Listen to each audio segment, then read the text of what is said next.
Video games have always been the piece of media that have impacted me the most, both the way I think and emotionally. And I believe full-heartedly that a lot of games out there have changed my life for the better, helping me during some of the hardest times in my life, which I won't get into, but maybe in a future video I'll cover a couple of these games and the story I had with them personally. Now, a lot of games have good stories, but very few have stories which I consider to be masterpieces and have genuinely moved me, making me feel emotions I don't normally experience with games, films, TV shows, books, or anything else. These games include things like Red Dead Redemption, Xenoblade Chronicles, The Walking Dead, and so many more games that I don't have the time to talk about at the moment, but maybe in the future. These are games that I hunt to play, and at the moment I've been constantly hunting and searching for a game that makes me feel a way that I haven't before. This is the reason I play games, the reason I play such a variety of games, and I just played a game that did this for me. I just played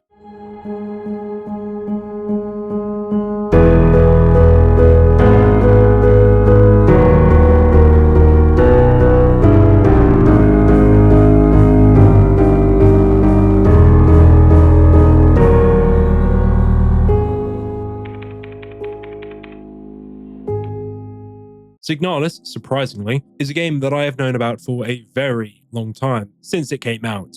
It's a game that I've always wanted to play, but like everything, time is not on my side, and obviously I pick and choose games that I want to play, as no one has unlimited time, and other games took priority over it, such as 100-hour-long JRPGs, because I'm insane. However, due to recent predicaments involving this channel, I found myself in a place hunting for more unique games with a shorter length that will allow me to make a fun video around them. And thankfully, Signalis fell directly into this exact niche category that I needed. A game that has a very deep, rich story with complex themes, but is also not over 50 hours long. And I hope with my previous videos that does show in the choice of games that I've been picking. Most of them have been indie horror, which I find funny. Now, before actually playing Signalis, I knew it was a very weird game. I knew that it didn't make a lot of sense. It was very complex, symbolic, had very complex characters with very deep psychological aspects to it, and I do love a bit of psychology. And before we start, this game is extremely confusing at times. Even me, I struggled a lot actually piecing this game together at times, having to constantly look things up and make sure that my own theories and line of events was actually lining up properly and making sure I could reinforce it backwards with previous information. So of course, by probably looking at the length of this video, you'll probably realize, Jesus, that is a long video. Yes, this script was the longest one I've ever made because of actually how complex this game is and how much I need to explain my points going back and forth constantly from them. Why is that? Well, the game deals with concepts such as time loops, time distortion, space distortion, hallucinations, and most importantly, too many questions and not enough answers. As I said, I'll do my best in this video to piece this game together as we go along, but I myself am not going to get everything right, and I have to interpret parts of the game with my own personal knowledge and own theories and what I believe the narrative was trying to say. This will mean that parts that I explain in this video, you probably, or well, you most likely will not agree with some of it. So, with that said, please take that into account because this was a very tough script to write in general. And if you want, leave them theories that you have yourself and your own interpretations down in the comments. I love reading other people's interpretations, and of course, no one's right. I'm not saying I'm right. I'm not saying you're right. I'm not saying I'm wrong. Whoever's wrong, I don't care. That's the fun of it. We can come up with whatever we want, and everyone can be right in their own way. Of course, before we start, I highly encourage you to go out and play the game for yourself because these devs definitely deserve the support because it's made by 2 people, which is insane to me. And it's also a really good game. I think you definitely should play this game blind as it is enhanced a shit ton by this. But first, a bit of background on the game itself. Let's go over that real quick. Signalis is a survival horror game which takes heavy inspiration for its narrative structure and pacing from Silent Hill, which will become very apparent. And its gameplay setup more from the original Resident Evil, with a very limited inventory system with 6 pieces, i.e. Resident Evil 1 with Chris, and also its more gameplay structure with crafting items to make better items, using items to solve puzzles, and as I said, finding items all over the place that you have to go backtracking to use them on puzzles. And also my favorite part of Resident Evil 1 specifically, too many guns, not enough inventory space, as there's like 6 guns and you only really can carry 1 at a time, which is always good fun. The game itself, as I stated, was developed by 2 people. Here we go. Yuri Stern, who I hope I get this right, directed, designed, programmed, and was also the artist for the game, and Barbara Whitman, who also designed the game and wrote the story of the game. So 2 devs basically made this entire game, which is insane to me, considering how complex not only is the story, but also the art, the actual gameplay loop as well. Is such a complex game that I don't even think AAA devs now can make games this good, which I know might seem like a bit insane, but this is like genuinely like an amazing game that has a lot of depth to it. But without further ado, let's wake up. We first meet the eyes of our character, with the noises of machinery booting up and a digital heads-up display obviously indicating to us that we are not human, or that we are more machine than man. And damn, she's got the same feet as Aegis from Persona 3. Investigating the eerily quiet ship, we come to the cockpit, finding the ship has crashed into an icy wasteland. Investigating further, we can find the ship is no longer functioning, with most of the systems being out of commission, and flight no longer being an option. We can also grab a faded photograph with one side completely blurred, but the right side has a woman with white hair. Now, whoever sits in the seat could be the captain, as normally captains for planes or spacecrafts normally sit in the left seat. So we can assume that this is the captain of the ship. But who is the person on the photo? Well, it could be 3 possible things. 1, the captain. 2, the co-pilot. Or 3, someone the captain cares deeply about to carry a photo of them. Now, investigating the ship more, we can find a manual for the Penrose vessel, the ship we're on. A low-cost space exploration vessel with its main objective to search for planets and moons suitable for human habitation and or rich in resources to support the continued growth of their words, not mine, great nation. So we're in a world who have achieved space travel and also capable of planetary resource extraction. So this society that we're a part of obviously has a very large reach with a lot of money behind them. Looking deeper, we get a bit more info on who should be on the ship. All Penrose vessels are piloted by a Gestalt scout officer and supported by a land survey ship technician replica, or Elster. So 2 people should be on this ship, and we are the one, by the sounds of it, are an Elster, the robot technician by the machinery booting up sounds earlier. But what is a Gestalt? Well, a Gestalt in this world is basically the way of referring to a human being. They are born flesh and blood and born of natural means. They are not made, well, technically they're made, but they're made from 2 people. But replicas are a replica of a Gestalt human. They're not just generic androids, they are based off a human as well, making them more human in that way, I guess, as well. Investigating another room, which seems to be a bedroom, we can find a page of a diary smeared with blood on it, and now the horror begins. Now, of course, it's not fully legible, but the general idea is someone awoke from cryosleep, or cryostasis, whatever this is, in the empty mess hall. The next part is unfinished sentence, but we do get a name. Elster. L-S-T-R. Elster, the name of the robot replica. Okay, so our name must be Elster, which is probably a nickname given to us by the captain due to our cute little abbreviation of our name for our job.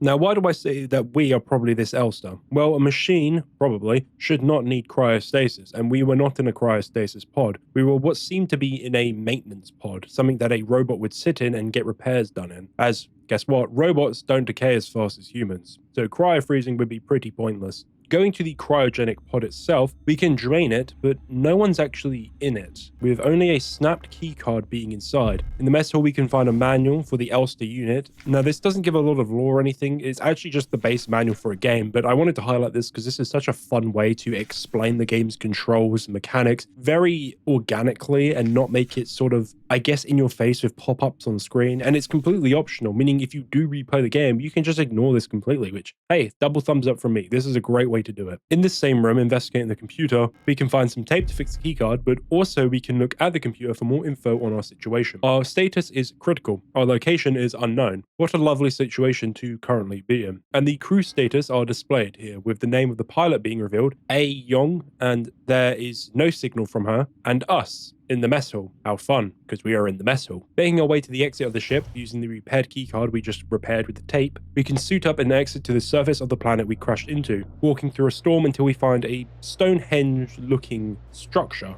or some kind of gate, and beyond it a pit with a spiral staircase leading down, and of course we descend them, and then we find a small hole which we then crawl through. Crawling through, we eventually come to a room which is a small office room with a basic office stuff: desk, computer, wardrobe, radio, shelves, books, some photos, a weird safe in the corner with 3 locks on it. That doesn't belong here. And a book on the desk is calling to us. And I instantly knew what this book was just looking at the cover, The King in Yellow. A very famous book, which is a book of short stories by American writer Robert W. Chambers. The book contains 9 stories, with the first being horror, but as each story goes on, it becomes less and less horror and more lighthearted and romantic. But all the stories are connected in some way, be it to the actual King in Yellow or a yellow sign appearing in the stories. That each story has their own messages and themes in them, and unfortunately, I haven't actually read the book. I probably should read it, because both this game and Fear and Hunger do have references to it quite heavily, and a lot of media do. So let me put it on the list. Picking up the book, the radio turns on, and we look over to the screen with a message being sent to it, with danger appearing in German on the screen, and a sequence of numbers now playing, and some interesting imagery playing, and messages as well, about great holes being dug into the earth, and Elster's face being peeled off, with a new message, and things have learned to walk that ought to crawl. And a final message.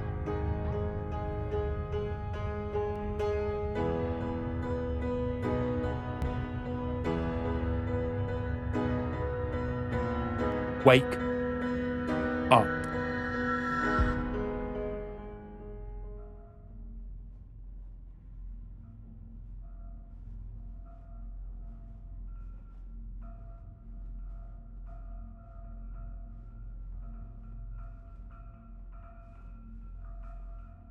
Chapter 1, Synchronicity. Booting up again, we can see quite a few languages in the boot up screen. The only one I can actually read is English, of course, German, which I can kind of read, and what I thought was Japanese initially, due to the game having a very big inspiration from the anime art style, which is very obvious, and it's clear inspiration from it, but it's actually Chinese, and I can't read Chinese, unfortunately. But these Chinese characters do actually have a lot of fun to them, and they actually add a lot of context to a lot of the characters, which it's not essential to actually understanding the story, but I think it gives a lot more symbolism and meaning to the story itself when you actually understand these Chinese characters. Now, this, I'm not even going to try say it, translate to Magpie Goddess Kernel.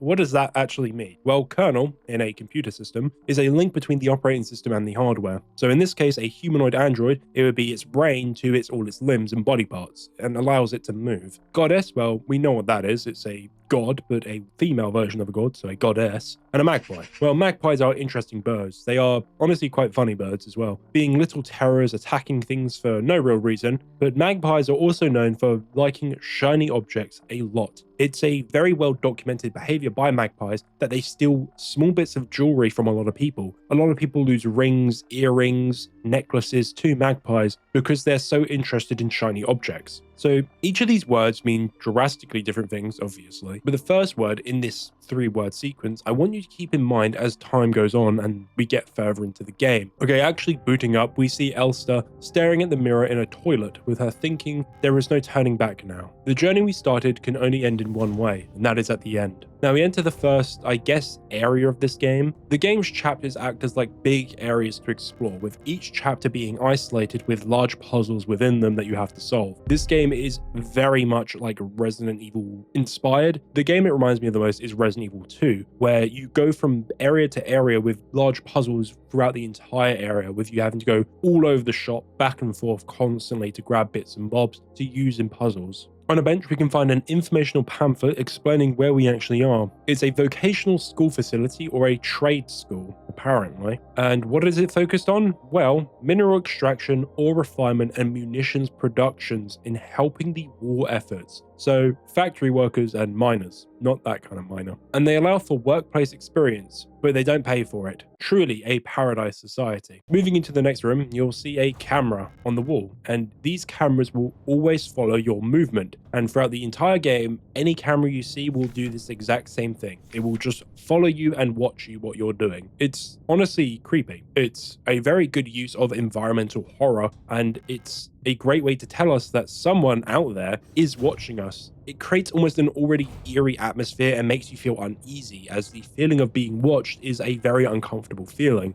And as you keep progressing through the area, you'll come across a dead Yule unit on the floor, another type of replica, different from us, but the same sort of thing. And it's infected and decaying. And just next to this body is the first save room of the game. And yeah, this shit is inspired from Silent Hill. The gentle red glow from the TV, i.e. the pages, the noise that is made when you try to save. A lot of the sound effects are very Silent Hill inspired, but of course the save room is very Resident Evil inspired. They basically took the two sort of saving features from each game and sort of merged them together, which I think is a fun idea. And also there is no ink ribbons, which is very, very nice. And of course, what is a safe room without a nice storage box? Funny that I would say that, because there is no safe box in the first room, which is kind of funny to me, and I only realized this now as I've already recorded the entire video. So yeah, that's funny. But my point still stands, so just know there isn't a safe box in the first room, but there is in all subsequent save rooms.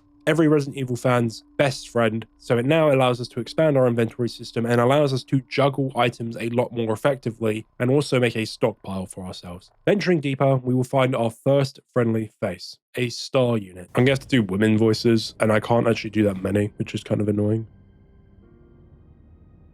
An Elster unit? You should leave this place. This facility is lost. Turn back before it's too late.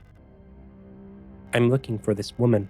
And we show the star unit the photo we obtained earlier, and wait a minute, it's changed. The white-haired girl that we saw first in the ship has now changed to a girl with brown hair. Physically, they look quite similar in the face and the general build of themselves, but they are different. These are not the same people. Who is this girl, and why is the appearance changed? And I guess we can see if the star unit has any answers for us. Have you seen her? I don't know her, but she might be one of the workers. And a Chinese character appears on the screen, meaning mine, I think. Of course, the Chinese translations will not be perfect. I'm not going to try to do that, but I did try my best to find the correct translations. All Gestalt workers were sent to the mine below the facility. If she's still alive, she's probably down there. There's an access elevator to the mine shaft, one level below, but you'll need an administrator's key to use it. Okay, so now we have a very clear objective, the mines. Somewhere down below where the woman we are searching for is located, but the star unit is not quite done yet. Continuing to talk to her, she warns us that we should leave, as the woman we are searching for is most likely dead.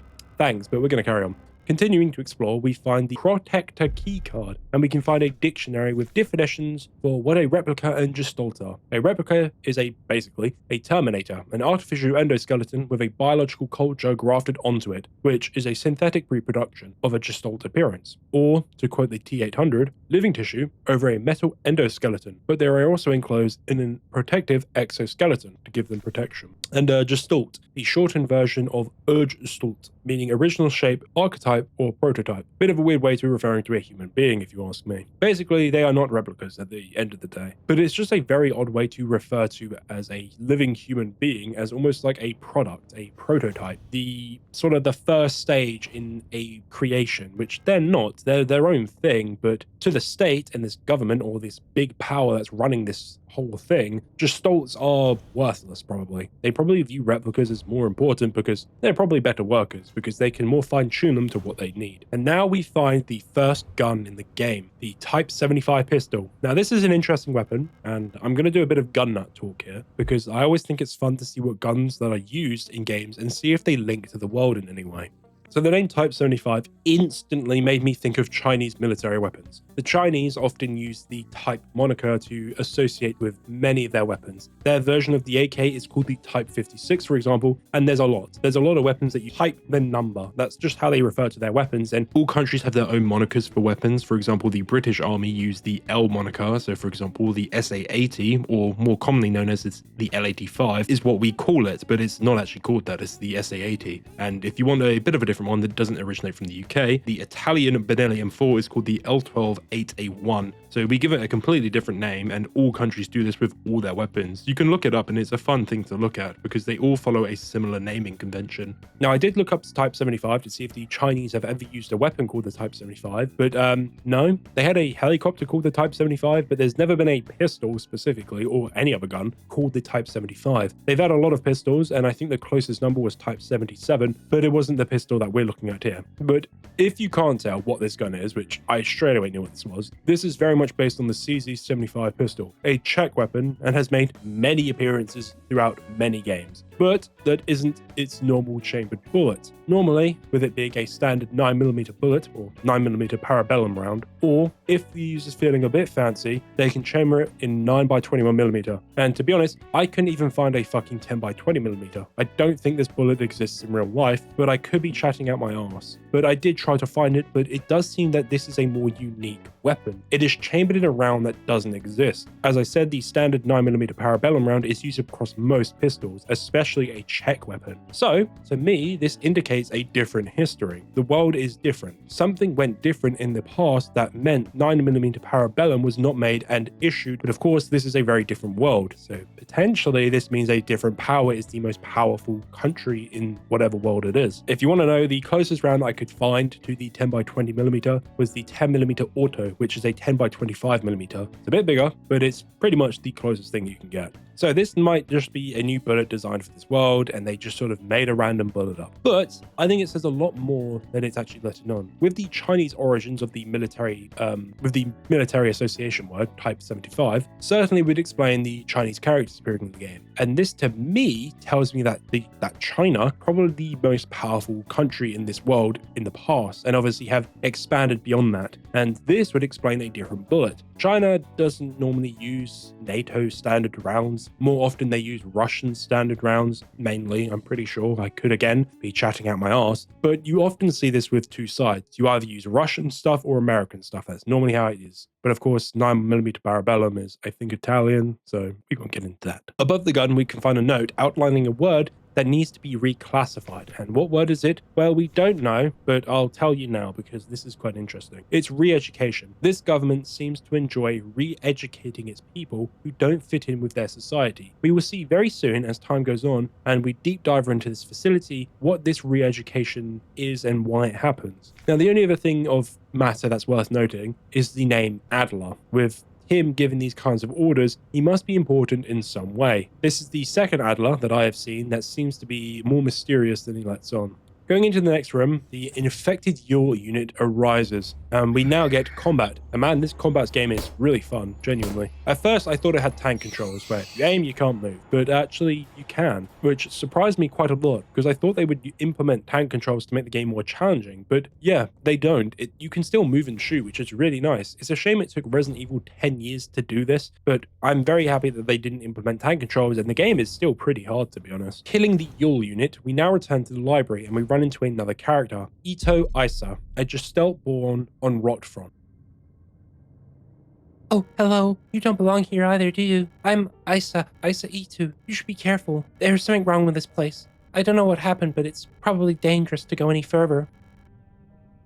That's okay. I understand. I have something I need to do too. Take care. I hope you find who you're looking for. Now, how did she know we were looking for someone? We didn't say anything to her. Well, I guess looking at the notes she leaves on the table, we can find out why she thinks this, as she herself is looking for someone as well, called Erica. Is this the only reason anyone comes to this place in search of another? Well, using the aperture keycard on the machine, we can obtain the codes for the safe, and inputting it, we can retrieve the classroom key. In the classroom, there is nothing but a hole, and with nowhere else to go, we jump down. Now we are treated to a cutscene of a person butchering someone. Pretty creepy. And moving along, we enter the game for real now. This is when the game starts to get serious and stuff starts to open up, and when you'll probably need to start trying a bit. Now, running around like a loony, you'll quickly find the puzzle and a lot of items that you need to pick up to solve this puzzle. Something that I'm interested more in is Alina's diary, with it appearing her becoming sick and her making reference to Elster. Boy, that's us. Intriguing. She seems to work in the mine, so this is the woman in the photograph and the star unit was correct. Now, is the Elster name referring to us? Maybe, or maybe not. As stated earlier, Elster just seems like the way to pronounce the base unit name. So when you're writing it, this is probably how people would imagine it's actually spelt. So a lot of people would probably just write this name for this unit, and we're a unit, meaning there is multiple of us. So this just could be another Elster unit that has been used in the past as well. Another unnamed diary paints a picture of something going wrong with the protectors, the ones who are basically the security guards in this entire thing, with them being worried about something. And Alina makes an appearance in this diary as well. This is a name that I definitely think we need to keep an eye on and focus on a bit as well. Continuing to run around like a loony, completing some fun but confusing puzzles at time, I will be honest. Some of them are not very clear what you're actually meant to be doing, like the lockpicking one. I'll be honest, that took me way too long to figure out. You'll find an interrogation report which highlights how strict this place was, with people being punished with no food for 3 cycles, or I guess days, due to finding contraband, or fun punishments such as working double shifts, or my favourite one, death, or expiration as they put it. These files give such amazing world building to the world of Signalis, an insight into the top brass running the world. They don't seem to care about humans at all. They treat them as numbers on a spreadsheet to meet an end goal and fulfill work that they need done. And on this floor we can find a worker stalk unit. You don't look like you belong here. You're an Elster unit, right? This facility is currently on lockdown. I'm the protector controller on duty on this level. I don't know what kind of business you have here, but as you can see, we've got bigger issues right now. If you're looking for the commander, I have bad news for you. She got sick, and everyone else is getting sick too. Weird.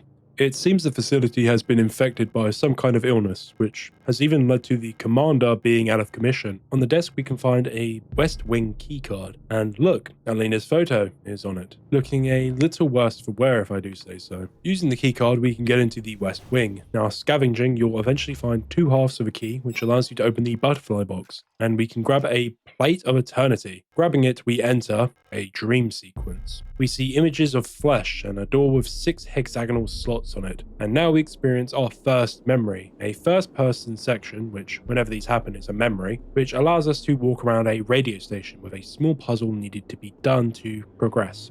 But more importantly, we get a bit more background on Ariana, a radio officer, Young, Ariana's second name, but she is called Iris. And this is Ariana's mother, with Camilla, Iris's sister, wanting Ariana to come live with her and attend school in the city. Grabbing the radio module, we can complete the puzzle, and this allows us to get the codes for the safes to obtain more keycards. With this keycard, we can now use the elevator. Going up a floor, we can find Isa again, and she reveals that she's indeed looking for her sister, Erica. She wishes us luck on our search and a cryptic message on whether we realize if we are speaking for someone for the last time. Going back to the elevator, we go down to level 3, but the power cuts out, with Alina flashing on screen for a couple frames. And our keycard has been impounded. Moving out into the next safe room, we can find our next gun, the shotgun, which looks to be like a Spaz 12, but it's a bit more fantasy made. And we also find a door with 5 keycard slots. So that's our objective, 5 keycards, and to progress further, we need to do a water minigame, fun. Eventually draining it, it allows us to explore the area in more depth and go down to the next level. Now this area is a bit light on lore and world building in general, with it more focused on the main puzzle itself, and combat as well of course. However, we do get some new models, mainly the Ara unit. Now each replica unit, when corrupted by whatever the infection is, become a brand new enemy in the game, and their characteristics when they are their normal selves influence how they behave as enemies. Yours are the normal shambling enemies, they are just there to be present, but Ara's are a bit more fun. They ambush you, coming from out the floors, with a piece of information in their files talking about how, with them being so focused on maintenance, they will dig tunnels for themselves and make pathways only they know about so they can access and make repairs, and that they may also retreat to these hideaways, with it being recommended to not even try retrieve them if they go and retreat to these hideaways and don't return. The Stalk unit, like its namesake, grows a beak and attacks with that, becoming one of the tankiest basic enemies in the game. On this floor we can also find another entry in Alina's diary. Something is wrong. Nobody will tell me what's happening, but ever since I woke up, everyone had been behaving strangely. The protectors won't let me leave my room and return to work, even though my wound from the fall is already healed. I think there must have been an accident in the mine. I overheard 2 Yules whispering in front of my room that they're running out of staff. I'm worried that something has happened to Elster. I haven't heard from her in a while. I can't just sit around here any longer. Alina saw, I think. Again, mention of Elster, but we can see the diary comes from a time before shit truly hit the fan and everyone became sick with whatever this illness is. Now, using the video cassette you can find earlier and hopefully repaired at this point, you can play it on the TV and we enter the next memory, the way home. And we see a girl sitting on the train all alone, a girl with white hair and red eyes, Ariana. Trying to approach her, she vanishes just before we reach her, and moving closer we can obtain the gold keycard, one of the keys required for the puzzle in this area. Now, what does this memory mean? This seems like a very odd thing to highlight to just give us a keycard. Well, I think this scene says an awful lot with very little. Ariane doesn't seem happy. We know why she's living in the city. She's attending school in Rockfront. From the branding on the train, it's clear that we're in Rockfront, and she looks miserable. She's all alone with no one even remotely close to her, and she's stuck on the moving train, the train representing the direction of her life. She doesn't have any control of it as someone else is driving the train on where it's going. She just has to accept it and live with the life that she is being given. It's a beautiful scene which can last anywhere from 10 seconds to 10 hours depending on how captivated by it you are.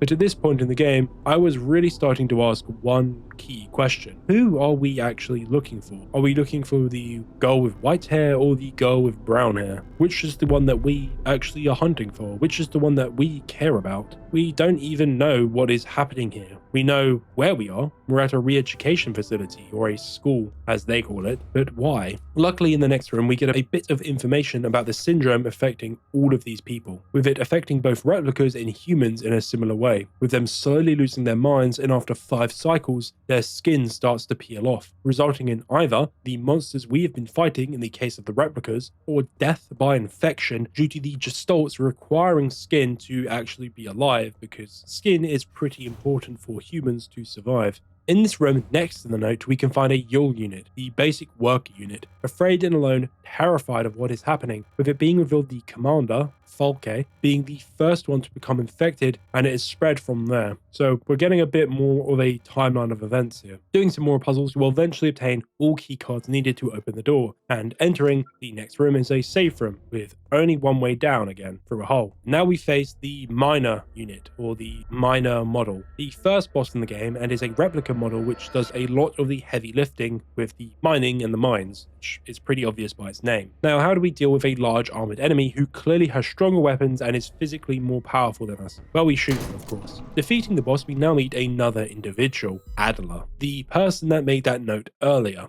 This is the only male replica model and is the only male character in the game. This model is focused on administration and logistics work. Basically, he's the manager. A visitor. Welcome to our facility.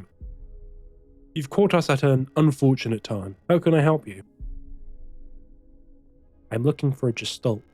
A worker at our facility. Let me see that picture. Alina So. This is confirmation that the girl in the photo is Alina. I believe she's one of our factory workers. However,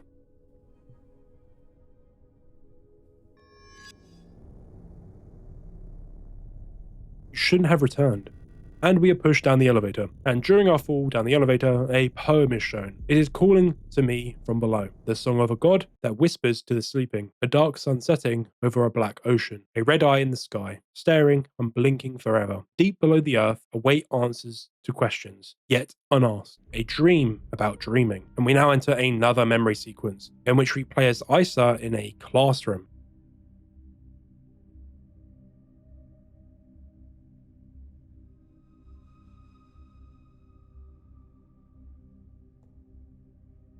I must have fallen asleep while waiting for Erica. Did she go home without me? We wanted to get some books from the library together. I should check if she's still there. Walking around the school, we eventually come to a scene of a girl being ganged up on and bullied by 3 girls wearing gas masks. An interesting scene and definitely interesting attire.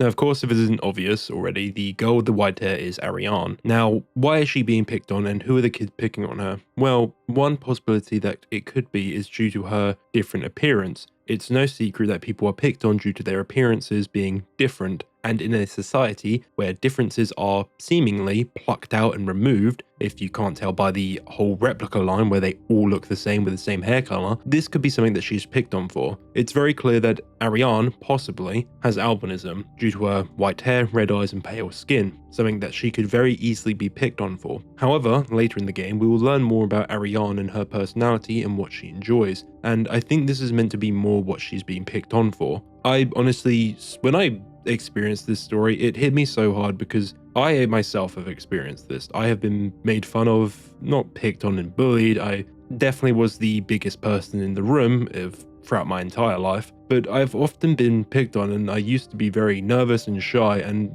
often would not stick up for myself. Now, unlike Ariane, I did have people in my corner, especially in school, that would stick up for me, and I appreciate them people a lot. But Ariane does not have that person in her life that we know of. So I think this is probably what the game is trying to show, someone that doesn't have someone in their corner that will fight for them and make them feel fine about being themselves, as that is something that I think is very heavily discouraged in today's world. Being an individual, we're becoming more and more collective and more hive-minded, almost less and less unique. Now, the gas masks. What do I think these mean? Well, I think the gas masks are meant to represent a society that it doesn't matter who they are. It could be anyone behind these masks, and it would be anyone that would pick on her. Basically, what I'm trying to say is if anyone else was in this situation, they also would pick on her due to her differences. So yeah, that's what I think it's trying to show, and that's the point of the gas masks in my personal opinion and my eyes.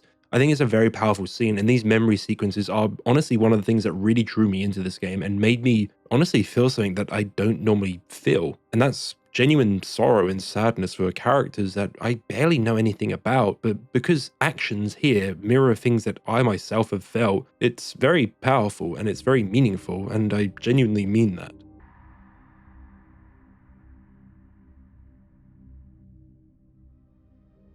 And we are now awakened from our dream, being awakened due to our impact with the floor, but we are saved due to a bunch of other dead Elster units being at the bottom of the elevator shaft. It seems we are not the first Elster unit that made this journey down here. And now the second part of chapter 1 opens up, with us having another large area with a main puzzle to solve. And eventually, you'll find another hole. There seems to be a lot of holes, and we seem to be jumping down a lot of holes. And this is what I meant by being very Silent Hill inspired. Silent Hill 2, more specifically, because that's the one I've played, you jump down a lot of holes. And to me, the holes are representing our descent into madness, our mind becoming more conflicted, attacking itself. And it's used a lot in media. When physically someone is going downwards, mentally they also are as well. And we are shown another cutscene with Adler and Isa. I'm afraid the commander won't receive any visitors at the moment. Perhaps I can be of assistance instead. Who are you? I'm the administrator of this facility. Please, there's no need to be afraid. I'm just here to help. And we are given our first glimpse at Erica. None of us are here by choice. Well, I think that was pretty obvious, but for those who are not reading the scraps of paper, this is a clear indication of what this place is. As I said, it's a re-education facility, or better name in my opinion, it's basically a gulag. People are forced here due to government power. They're put here by the government. They don't come here of their own volition, they're forced to come here. And we now join back with Alistair and continue our journey. Eventually we find a painting with a keyhole in it. Now this painting clearly does not rest the match of the game entirely. The rest of the set dressing looks nothing like this, and immediately this indicated to me that there was something of great importance about this painting. So what is it? Well, initially you might think it's just a painting made by the devs, but no, it's a real-life painting by Swiss painter Arnold Böcklin, with this being the third rendition of the painting that he had made over his life. A painting he made in 1883 called Isle of the Dead. A bit ominous, I know. Now, the painter never publicly stated what this painting meant or what was the point of the painting, because a lot of painters do say this, but I do like it that he did this, because this leaves it up to interpretation of what the actual meaning of the painting is.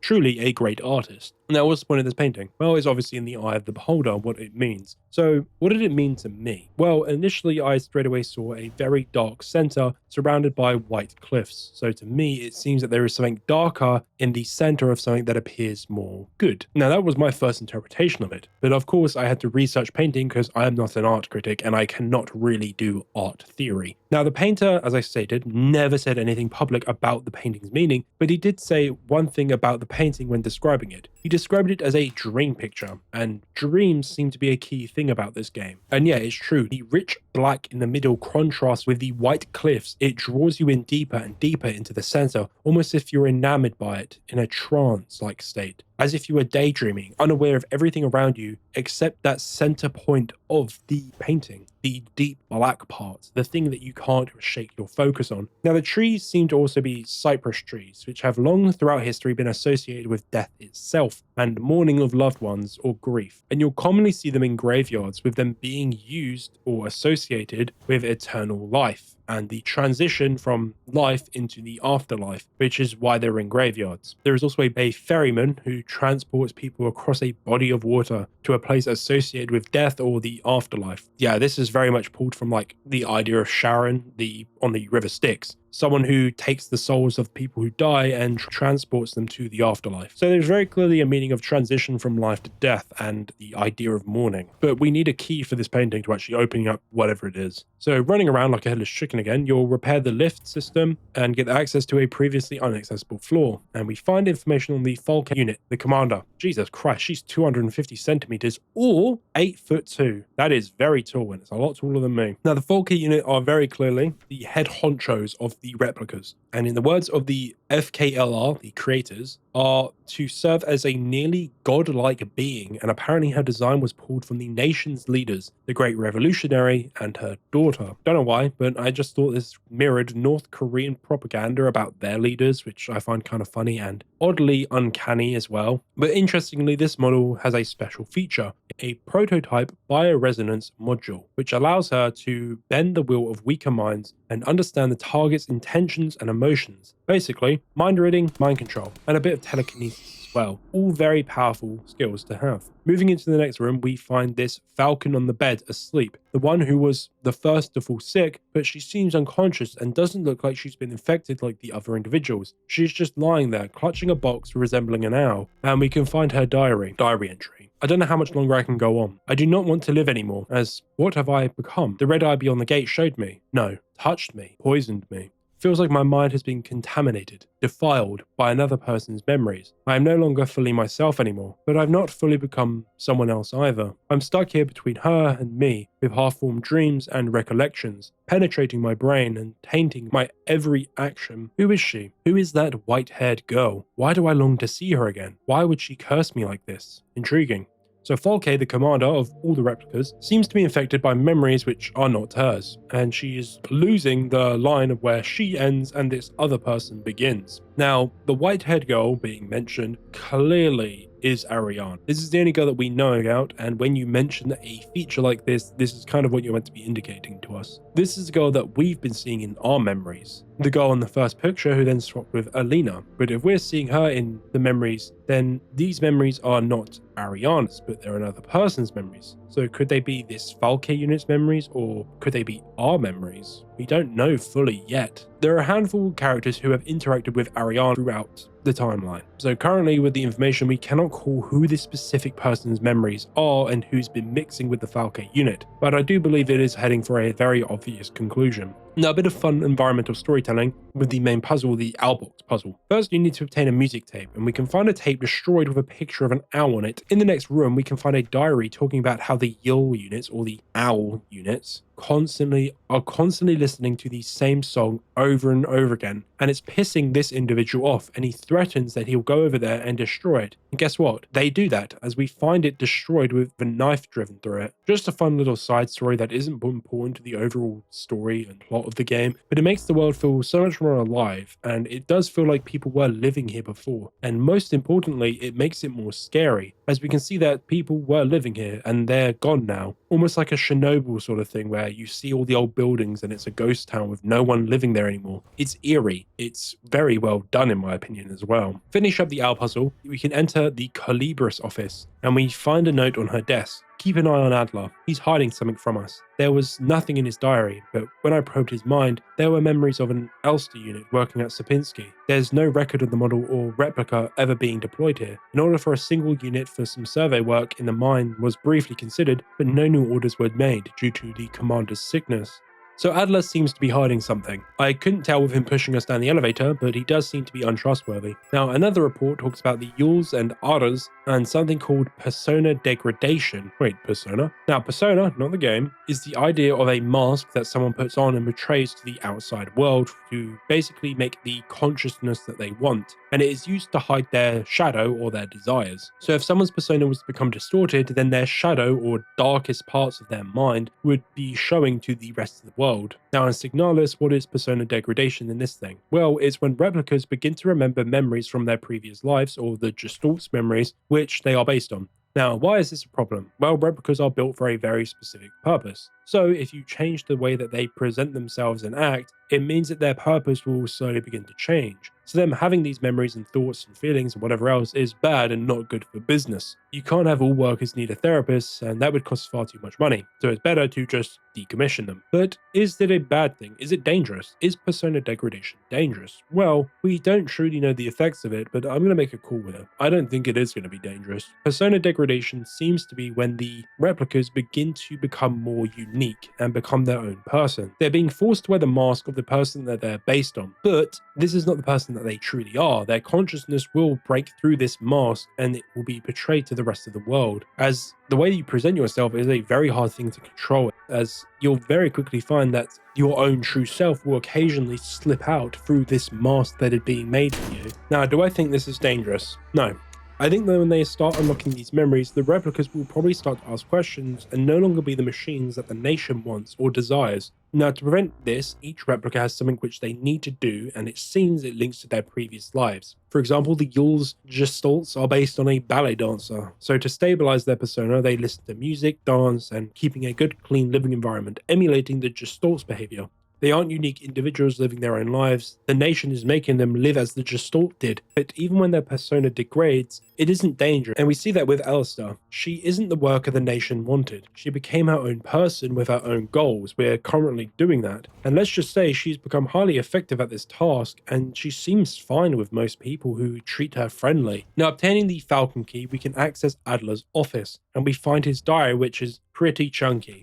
I have been fascinated by a peculiar piece of furniture I discovered in storage, a strange box with a removable dial in the front that was confiscated from a worker some time ago. I was instantly drawn to it, though I'm not sure why. When I put my ear on the mechanism, I can hear it faintly clicking, like a clock. Adler units are said to be naturally curious, and to maintain their persona, they are given fetish items, or items which they can study and basically fiddle with. Basically give them a Rubik's Cube. This will basically distract them and prevent their persona from degrading, but eventually they will figure the items out and get bored of them, so they need more new items to be given to keep the persona maintained. Without Calibri's help, it has become much harder to coordinate the logistics cadre. If there is anything good to say about that woman, it is how she knows how to make others respect her orders despite her minuscule stature. I went to see her today, but her room is still locked. It seems the chain of command has become weaker, with Thalke being out of commission. I had a dream tonight, another memory of my Gestalt life. I believe I was wearing my uniform. There was a young woman, her hair white as snow, and I was conducting some sort of test. I had a deck of cards with astronomical symbols on them, and I asked her to guess the planet on the card I was holding. Young woman with hair as white as snow.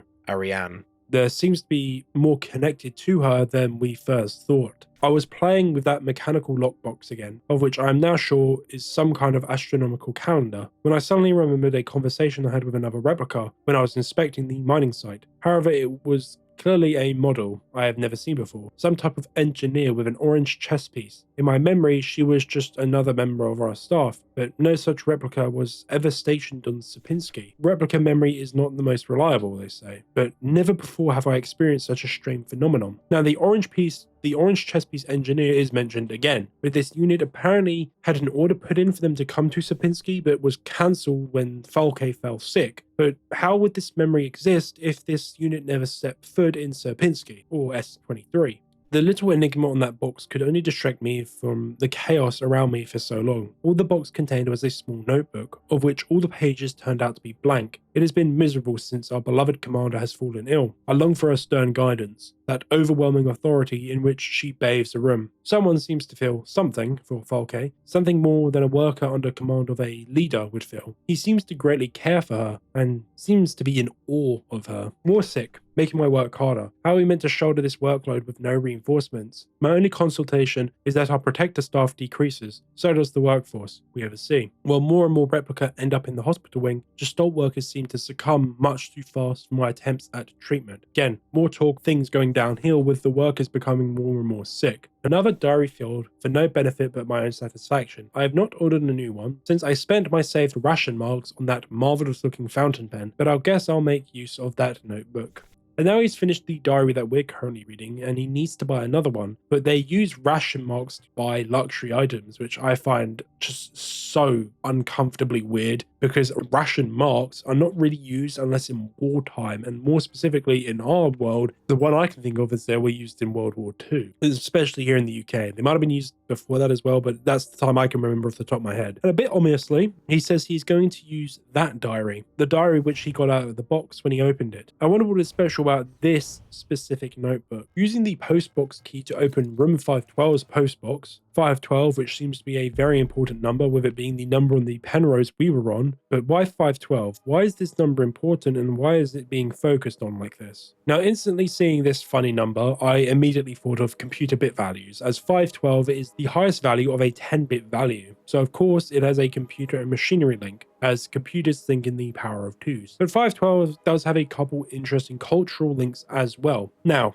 this might be wrong, but it seems that 512 seems to be linked in Chinese culture to mean I love you, which is very on brand for this game, but 520 is more strongly associated with this, but there does seem to be a very weak link here, so that could be something. But something else is 512 is considered to be an angel number. What is an angel number? Now, I never heard of these things at all before about 3 weeks ago, when for some reason they seem to appear everywhere. Now, I'll do my best to explain the concept, but I don't really know enough about this thing, so of course correct me if I'm wrong. Angel numbers are a number sequence that some people believe are messages from the universe, or a higher state of being, or a higher being, the man upstairs, I guess. A concept I honestly don't really get, a bit like astrology, but it's meant to try to explain why some numbers keep appearing in some people's lives. So if you ever notice that a certain number keeps appearing in your life, it's meant to be a message that is trying to warn you of something. So what does 512 mean in this case? Well, let's look up some sources, and God, there was so many sources for this stuff, and not all of them had the same definition, but I'll use the one that I saw the most often. 512 is a mixture of the influence of the three numbers included in the number, 5, 1, and 2. Number 5 brings its of life choices and major changes, versatility, motivation, and new opportunities. Invention, magnetism, competitiveness, individualism, non-attachment, and life lessons learned through experience. Number 1 is intuition, insight, activity, attainment, motivation, fulfillment, and creating our own realities with our thoughts, beliefs, and actions. Okay, but also number 1 also links to new beginnings, starting afresh, and encourages us to step out of our comfort zone. And number 2 brings duality and balance, happiness and encouragement, faith and trust, and pursuing your divine life purpose, devotion, emotions, attention to detail, decisiveness, and poise. Fuck me, what does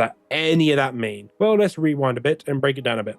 5 life choices, major changes. We have made a pretty big choice in this game to search for this woman, Alina or Ariana, whichever one it is. It has caused some pretty drastic changes to our life. 1 encourages to step out of our comfort zone. Yes, we have done that. We have definitely stepped out of our comfort zone with us going down into this hellhole of a pit that is Sapinski. And 2, divine purpose in life. Happiness, trust, a lot of positive emotions, or more simply, we are fighting for something that gives us meaning in life. In this case, this seems to be this woman, or most likely, the person we love. Angel number 512 tells us not to be hindered by old habits and that we need to change. Look to new experiences with optimism, as they will bring about favorable and positive effects and opportunities for you. It also helps with achieving your goals and aspirations, and allows for the old to be replaced with the new. Now, this is a bit interesting to me, as the idea of a loop in some kind. Use repetitive positive affirmations to assist with manifesting your desires, as every time you repeat your affirmation, the conscious mind plants the seed and the subconscious mind waters it. Now, this is a bit interesting here, because the idea of a loop will start to link back into the game quite a bit in the future. Now, honestly, that is all I could pull out and explain. It is an interesting concept, and it does give a good way to symbolize just a number, but it's kind of just not super strong because it is obviously made up, which everything is. Now, it does recontextualize a lot of the game, especially as time goes on and we keep linking back to this number, and it only makes its meaning more and more stronger, which just keep that in mind. Now, this area has some more information about other replica units, mainly the Colibri, Minor, and Adler unit. What I want to look at is the main puzzle reward, the Shrine Diary. This is the diary which Adler began to use when he finished his current diary, which we read earlier. And the transition between these two diaries is when things seemed to started to go wrong and Adler started to become enlightened. First page, there's nothing unique. It just talks about a meeting he had been invited to attend with the commander, which is a bit odd because the commander's unconscious, so unless this is in the past or this is like a meeting with her being unconscious, bit of a weird way to phrase it. Now, something as well that you'll find out on the report about the Adler unit is they are extremely emotionally dependent on the commander unit. They find meaning in themselves working for this unit, and they find that their life will very quickly collapse when they lose this. The next page talks about a strange familiarity he felt seeing the commander. Third page, he talks about paranoia and feelings of deja vu. Deja vu is fun, as I like the theory that it is actually memories or visions from an alternate world leaking into us, making us feel like we did something before which we actually never had. I just like it. I think it's funny. But in the case of the Adler unit, it probably is true. It's probably memories from a previous life leaking from his Gestalt life. Next page, he talks about how he misdated his previous entries, and yes, going back, they are all dated to the same date, so something is wrong with his perception of place and time now. And the next entry, he states that he feels he's lived each day before, and that's something he just feels slightly out of place, almost as if these events have occurred countless times before, but he has forgotten them. Next page, he speaks on the commander being lost, as if he is losing his mind and he believes he cannot tell anyone what is happening to him, and that he is all alone. The next pages are just writing in a scared manner about losing his mind. Page 8 makes references to peering into another reality, and he starts to theorize what could be happening, looking at it from a logical state of the problem that he is having at hand. And this could occur from replicating the Gestalt's base personality and traits too many times, with it being done constantly over and over again. And page 11 ends a bit ominously. The answers lie below. I can feel it. Someone or something calls for me from there in the mine. And in the box with the diary, we can grab the administration keycard, which allows us to now access the mine elevator. And descending, we get another cutscene.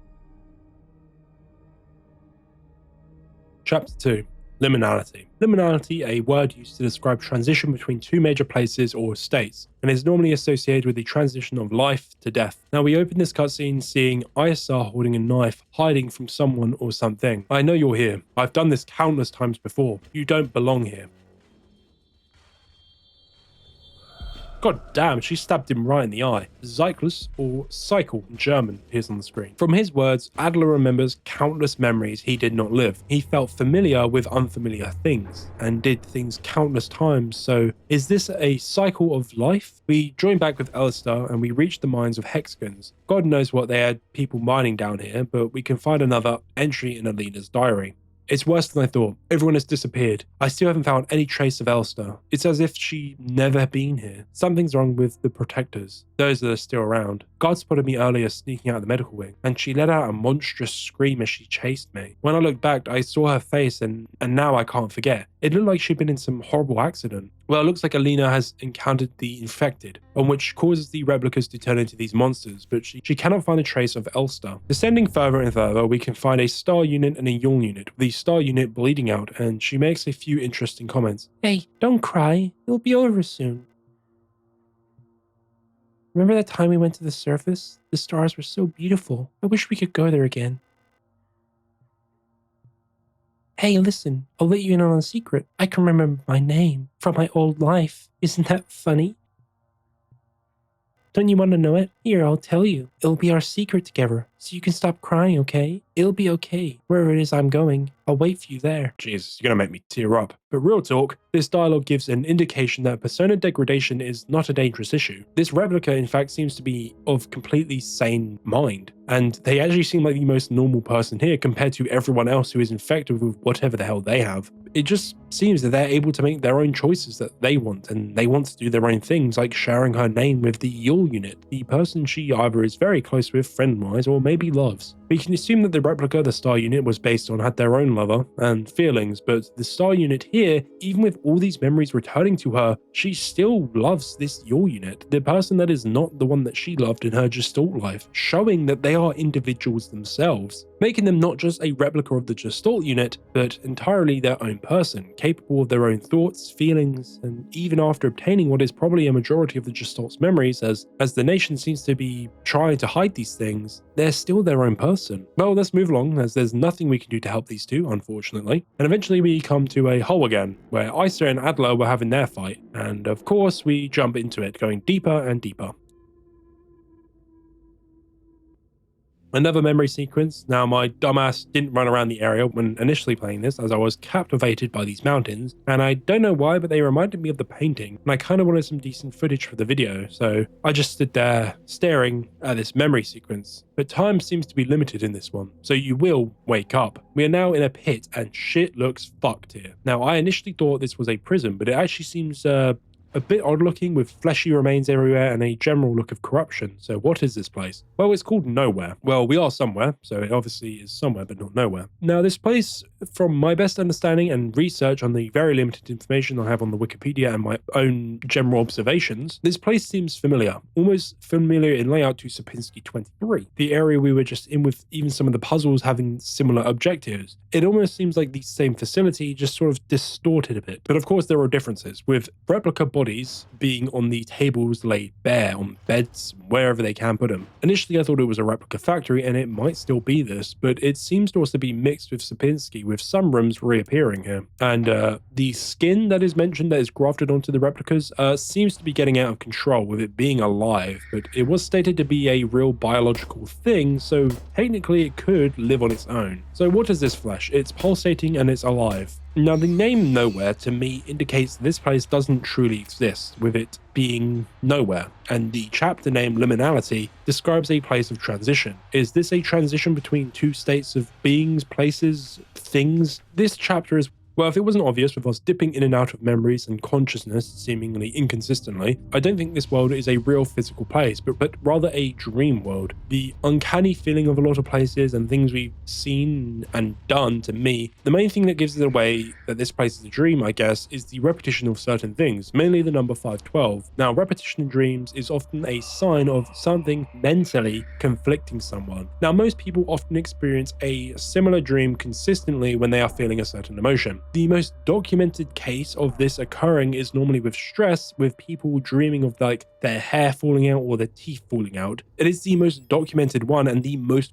common repetition dream. I have a couple repetition dreams myself. The one I remember very clearly was I would just jump down the stairs, but I would feel weightlessness, which was really like I physically would feel it. And when I was younger, I used to sleepwalk. So no, I didn't jump down the stairs, but I think what I would do would stand up in my bed and then just jump on my bed, which is like really odd because I would physically feel the weightlessness very clearly, like it was actually happening to me. Quite interesting, but sleepwalking is fucking terrifying, I'll say that much. Going back to 512, using it as a link to this dream of someone who seems to want to move from something to begin a new chapter, to turn the page, if we're to link it back to the symbolism of it being an angel number. But whose dream is it? Is it our dream? Alina's? Ariana's? We don't know yet, as we haven't gotten the answers we currently need to find out, but we will find out very soon. In the next room we can find an offering, part of this main area's puzzle. But offering is a bit of an interesting way to describe it, as if we're dealing with some sort of unnatural godly power, but I guess we should just not oppose it and give it an offering. Further along you can find a note which is corrupted beyond comprehension. Now you can decipher these on your own, and given enough time, I'm sure I could do it myself, but I can't be bothered and someone's already done it, so let's use that. This place is not a place of honor. No deed is commemorated here. Nothing valued is here. What is here was dangerous and repulsive. This message is a warning about danger. The danger is still present in your time, as it was in ours. The danger is to the body, and it can kill. The form of danger is emanation of energy. The danger is unleashed if you substantially disturb this place physically. This place is best shunned and left uninhabited. When the beast within is killed, a path will open here. Right, so what does any of this mean? Well,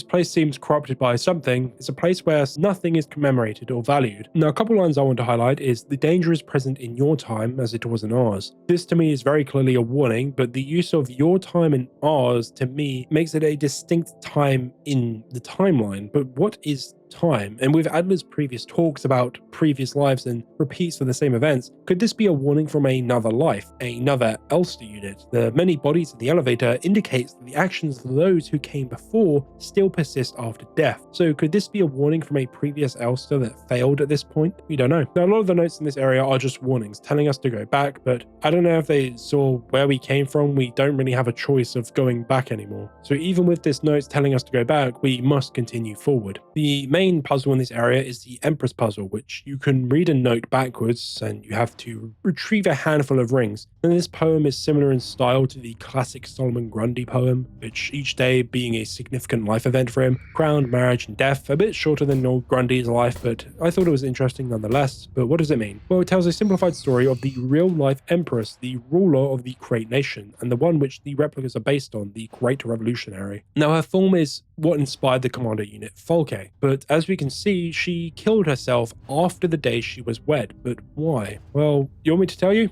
I ain't got a clue, I'll be honest. We don't know a lot about the Empress. The entire game, basically nothing is revealed about her except that she is a very powerful being. She had a daughter who was also very powerful, and she was also a bioresonant being. That's it. Other than that, we don't get anything for her. There is no lore, no scraps of paper. I hunted multiple Wikipedias, looked up a lot of Reddit discussions. There's nothing. Genuinely nothing. We don't know why she killed herself, but if you want my guess, I'm guessing she didn't want to be wed to whoever she wed to. She felt forced into her life by probably someone that was above her, because we all know that people often who are perceived as the big figure person are often just puppets to a big shadowy organization, and she probably didn't want to deal with it anymore. So she took the only way she saw out, which was suicide. Continuing with the search for the rings, you can find another part of Alina's diary. How long has it been that I'm down here? How did I get here? Where is this place and why am I here? My memory feels so blurry, as if I'd always been here, forever. Even my hair is slowly turning white. I remember my name, I remember my life, but I also remember a different name, a different life, and it feels like the line between her and me is blurring the longer I stay here. Alina. Now this is juicy, and this gives a lot of insight into Alina's journey. She has mirrored our journey, venturing from Sapinski 23, and now she's in nowhere, with her searching for Elster, us or maybe another Elster unit. But something is happening to her. She is changing, her memories are beginning to merge with another. She is losing where she ends and where the other person begins. And who is this other person? Well, hair turning white, it appears she is slowly becoming Ariane, a gestalt becoming another person. How is that possible? We know Ariane and Alina are both gestalts, as Adler identified Alina as gestalt, and on the ship, Ariane was a gestalt. So how are they merging? I thought this was only possible with replicas. She isn't a replica who has a base constructed persona. She is 100% her own naturally born person. So this means Ariane, there is something more to her than meets the eye. Continuing to explore, you can find yet again another hole. With a hole, we must jump down it.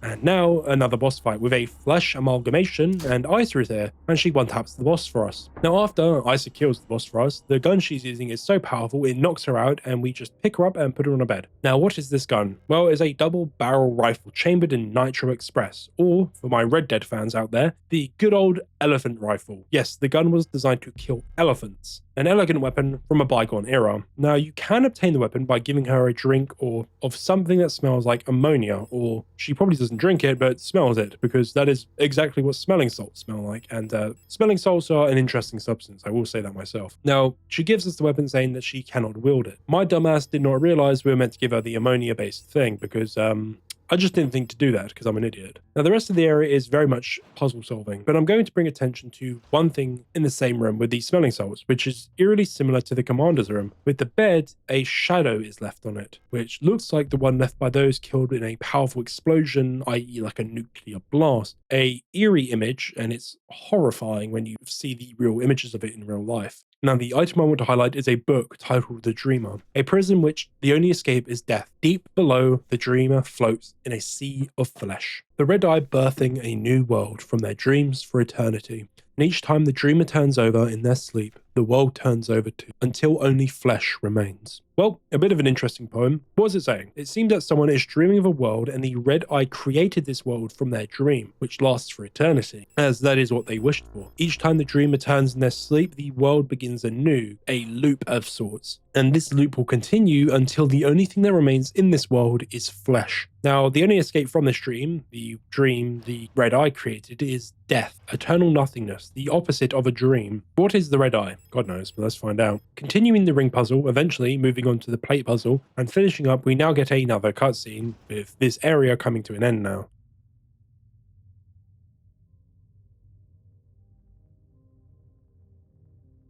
It's impossible to move on. I have been here so many times, but I have never returned. The commander never spoke about what she saw out there. I'm sure whatever it was what made her fall sick, something in her changed when she returned. She was no longer our beloved leader Folke. What waits beyond the threshold? It doesn't matter. In the end, the way home, I'm waiting in German.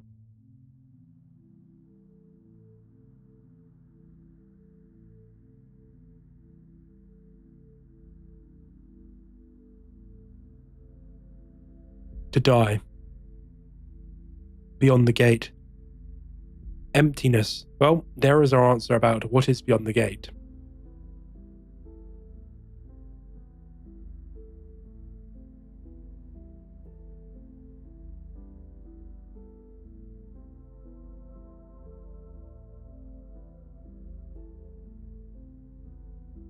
Who are you?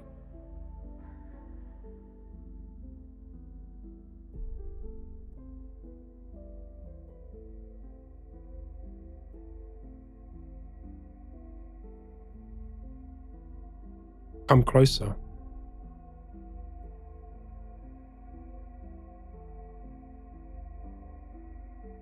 Have no fear.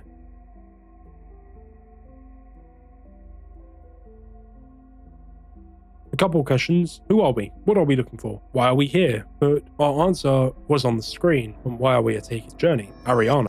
I have been waiting. Alina So.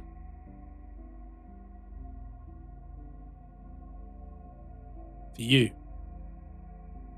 Elster.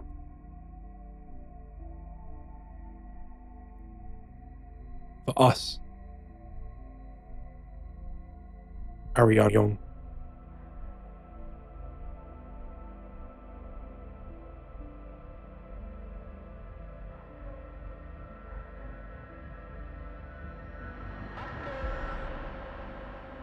Be not afraid.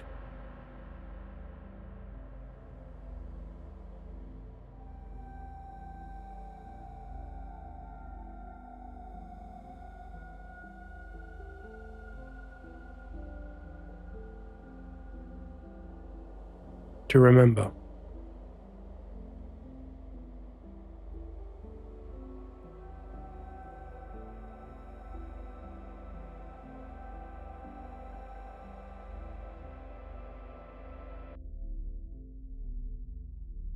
Remember our promise.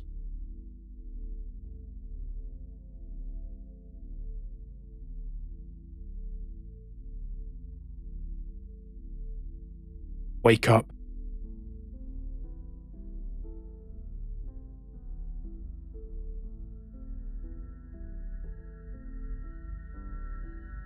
Oath.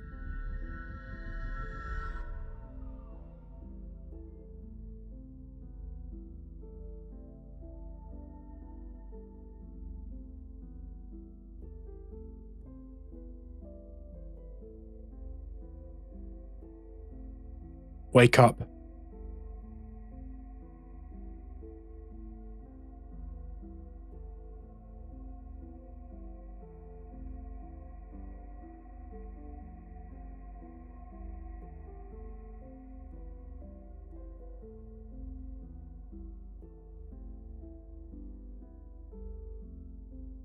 And now the credits roll. Now, for those who haven't played this game, this may seem like a pretty good ending overall, narratively. Obviously not a good ending with the journey and everything, with it seem a bit weird, but also you might be having a lot of questions. Now, when I first played this, I was dumbfounded. I actually thought I hit the ending really fast, and I was very surprised. And honestly, if the devs just wanted to end it here and this be it, this would have been a very powerful story, genuinely. For those who didn't get it, I'll slow it down a bit and talk about it a bit and the symbolism of the ending and what was being said. Of course, we see Adler at the start, afraid to continue, afraid to confront the loss of the one he loved, Folke. But Alistair is ready. She continues forward. She's prepared to confront it. And we see three names, of course, Alistair, Ariana, and Alina.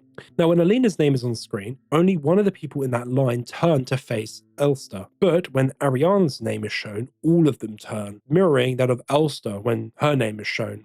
Now, what does this mean? Well, each person in the line looks nothing alike, especially in Ariana's line. So let me cook. I think each of these people in the line is meant to represent a version of the two characters, Elster and Ariane. In each, is it Ariane or Ariana? I've been saying it Ariane, or is it Arian? How do you pronounce Arian? Ariane. Real pronunciation. Ariane. Oh, fuck, I lost where I was. So I think each of the people in these lines are meant to represent a version of the two characters, Elster and Ariane, in a certain specific loop. And Alina just so happens to be the one which we were sort of influenced by and the one that was replacing Ariane in this loop, as Ariane was merging with her mind and memories. So to me, this is an indicator, if it wasn't obvious already, that Ariane is the dreamer. She seems to be the one creating and infecting this world with her memories, with all the other people at one point probably also becoming Ariane and calling out to Elster. But what is this promise or oath? Well, it is something to do with death. She seemingly wants to die. She's waiting to embrace it, but she cannot. The Red Eye will not let her, and she is unable to. And we, Elster, have made a promise to her in the past that we need to fulfill, and we would move heaven and earth to achieve this, which shows to me true love. Now, the placement of the painting of the Isle of the Dead is very much calling back to the idea of transition from life to death. Elster is the ferryman in the painting, and we are the ones responsible for allowing Ariane to move on and truly be at peace finally. That's our role in life, but we love her, so why would we want to lose her? Well, I'm not going to act like I'm super experienced with love because I'm a hopeless romantic. But we don't love people because they last forever. We love them because we spend a very limited amount of time with them. We love them because they don't last forever. That's why we cherish them. That's why we want to spend as much time with them as possible. And one day we will lose them. But that's the beauty of love. We are willingly getting close to people and truly loving them, even though we know that one day this will come back and be a horrific feeling and we will feel terrible for it. It's what makes love so special. It's invaluable. Even time itself, we trade for it. We willingly give something we cannot get back in exchange for love. And also we see the full image of the picture we had with us the entire time. It's Alina standing next to another woman who had lost her eye. And in the barrage of images we see a woman who seems to have just been stabbed in that eye. It's the same woman. It's Lilith E2. We know that name. She seems to be related to Erica and Isa. And her and Alina at some point seem to have been close to one another and seem to be with each other in the military, judging by their uniforms, and they were important to each other. And also, Elster and Lilith seem to share a very striking resemblance, and she is the main frontrunner in the theory in the community for her being the base Gestalt template of Elster units. But it's never outright confirmed as 100% case, as there is another theory, with it being Anna, Huang, I think, who also has evidence for being the Gestalt, but I'll be honest, it don't really matter. The only thing that matters is that the Gestalt unit is probably based off this woman in the photo. I think it makes more sense for it to be Lilith in general. Not only does she have a link to named characters being Isa and Erica, but also she has a link to Alina. So this is probably the person that Lilith loved in real life. So with the initial search being for Alina, it would give the Elster unit more desire to initially start this search, and it is probably why we've made it so far, with other ones ending earlier probably because they didn't have this initial desire, such as the one with the orange chest, which we know came before us. Now this is a fake out ending. So after the fake out ending, if you hit continue, we wake up again with the same opening cutscene that we had at the start of the game, but it is very slightly different. The colors seem a tad different, with it being a little bit more less dark, and we have a hat now. Exploring, we find ourselves in the Penrose, and it seems to be mobile in space, and we got to do some designated tasks. And we can find some notes from Ariane. Running out of ochre paint. Elster laughed. when I told her. Now I have to mix it myself. So annoying. I still haven't read a whole bunch of those manuals. I feel like they gave me enough to read for the rest of my life. Most of them are boring technical manuals anyway. They could have given us more films to watch instead. Half of them are war films, which Elster doesn't like, and the other half are kitschy propaganda dramas. These two seem to have a very good relationship, laughing and just chilling, even understanding what each other like and dislike, with Elster not liking war films, for example. We can also find a transmission about the mission they are partaking in on the Penrose. Nothing of serious note, just that they are searching for habitable or valuable planets while they are approaching the Oort cloud, something which surrounds the solar system. Jesus, that is a bit of a ways out. Now in the mess hall we can find an envelope which is unopened, with classified replicate information for the Gestalt officer's eyes only. Now we have a choice to open it or leave it. Me being ever curious, I opened it to get some insight into replicas. Previous experience with these replica models have given us insight into irregularities in their behavior that stem from the original neural patterns used for these units. Due to the sensitive nature of this information, this document should be destroyed after reading. Okay, pretty basic manual for users, with us warning of things that we should do and that this information should be destroyed, probably to prevent what we are doing right now, which is reading it. Elster units were chosen for the Penrose program for their adaptability and reliability under long-term isolation conditions. Stoic and reserved, Elster units have a relatively stable neural pattern. It is best you to leave it alone and interact with the Elster unit as little as possible. Elster unit's neural pattern was a soldier of Venetan origin, so their needs are basic. Avoid talking to the Elster unit about the war. Okay, so they recommend to interact with this unit as little as possible. Avoid talking about the war. Then why give war films to the Gestalt if you don't want them to talk about war? A bit odd, but if it's a soldier, it obviously means that there's memories of this previous life, so that's why they don't want them to talk about it.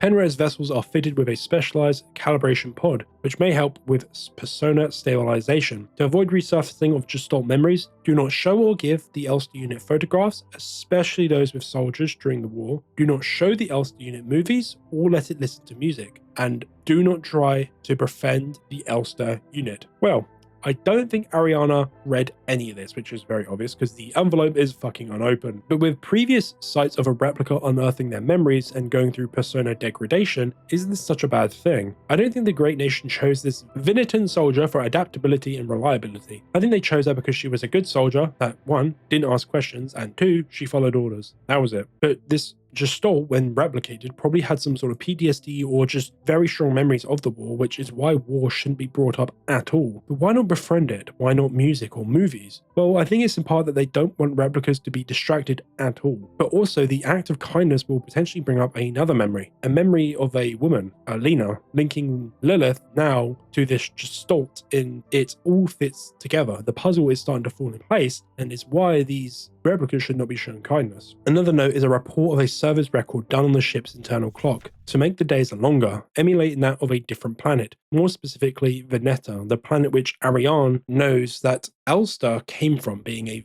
soldier from this planet. So it seems that she wanted to do something to make Elster feel more comfortable. Well, with our jobs done, let's go see Ariane. And immediately the image we get mirrors that of Alina, and that's the point. We're meant to associate Alina with Ariane. Elster! You're up. Well, she's definitely befriended Elster. Oh damn, that's a little bit more than a friendship. Honestly, now seeing this cutscene after everything we've gone through, you understand why we're fighting so hard and going through hell. As I stated, for someone you truly love, you should want to move heaven and earth for them. I missed you. I missed you too. Fuck, this game's getting to me again. Ah, it's our 3,000 cycle anniversary. We'll be getting our updated mission parameters later, so I thought it'd be nice to celebrate. Wait, let me put on some music. 3,000 cycles, or in days, would be 8.2 years. That is a long fucking time.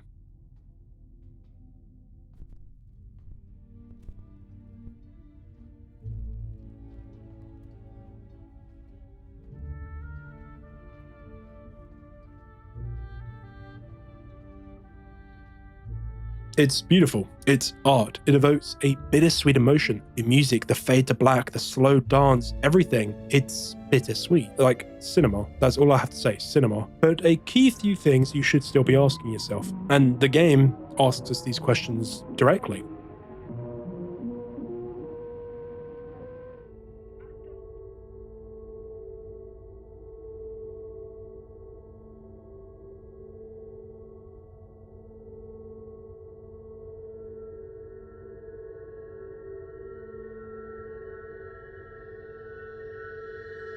Do you remember our promise? What is the promise? Is it to kill the Dreamer? Is it to kill Ariane? But why? Well, we now join back with the damaged Elster, with her entering Penrose again, and we find a bloody note. Lost another tooth. There was so much blood. My hands were shaking. Why is my hair falling out? I can't sleep. I just want to sleep. Please just let me sleep. Something has gone seriously wrong here. Entering the next room, we find the cryopod with another Elster unit beside it, and a massive chunk of flesh in place of where a person would be in the cryopod. In our damaged state, we start to scavenge the parts of the other Elster unit, as this one no longer needs its parts, and we scavenge to fix ourselves, and we remember the promise that we made, and that we must do anything to keep this promise with Ariane and help her find peace, as that was our promise to her. Now, quick note, what is the chunk of flesh? I'm going to put this here because I just want to put this here. If it isn't obvious, that's the person that's in the cryopod. Who's in the cryopod? Ariane. So guess what? That chunk of flesh is probably Ariane. What the fuck's happened here? Because Jesus Christ. Finding another note, please just make it stop. Please. And guess what? Another hole. And with holes, we jump into them. Symbolism. Diving deeper and deeper. We have gone deep, but let's go deeper. So this dream has gone from fantasy, which we've seen now, and it's turning into more just raw emotions. And if it isn't obvious, we're getting into one of the rawest emotions there is in life. And yet, another memory sequence as we are jumping down. With a faint red light in the distance, following it, you'll find pieces of paper on the floor with poems on them. These poems make reference to a greater power down below. The red eye, how we are merging into one being, and how death is the only escape now. Now, when I was first playing this game, the idea of merging into one being instantly just made me think of Evangelion for some reason. I really don't know why, but spoilers, but it's been God knows how many years since Evangelion came out, so go fucking watch it. The third impact event, which caused instrumentality, I don't know why it made me think of this, but in Ava, instrumentality means that when all humans combine into one and there is no longer any sort of doubt in life, as we all share the same thoughts and emotions, as we are all technically the same person, it's a very symbolic thing that I can't even explain off the top of my head right now, as I would need to sit down and script it. But I just think it's a cool link, probably unintentional, but with its link to like anime culture, this game, I think it might be intentional in that. And we find the boat, and getting into it, we become the ferryman, and we enter Chapter 3, Shape Decomposition. And we have returned to the re-education facility, but it's a bit different, corrupted, I guess I would say. And I mean very corrupted, with bugs everywhere, which look like moths to me, or butterflies, which it might be butterflies because that's been used a couple times. And there's flesh everywhere. Now, a lot of the previous notes are still here, but they are ineligible now, being corrupted by the spread of the flesh. Following the previously trekked path, we find another hole, and guess what? We jump down it again. We're treated to another cutscene. You've changed.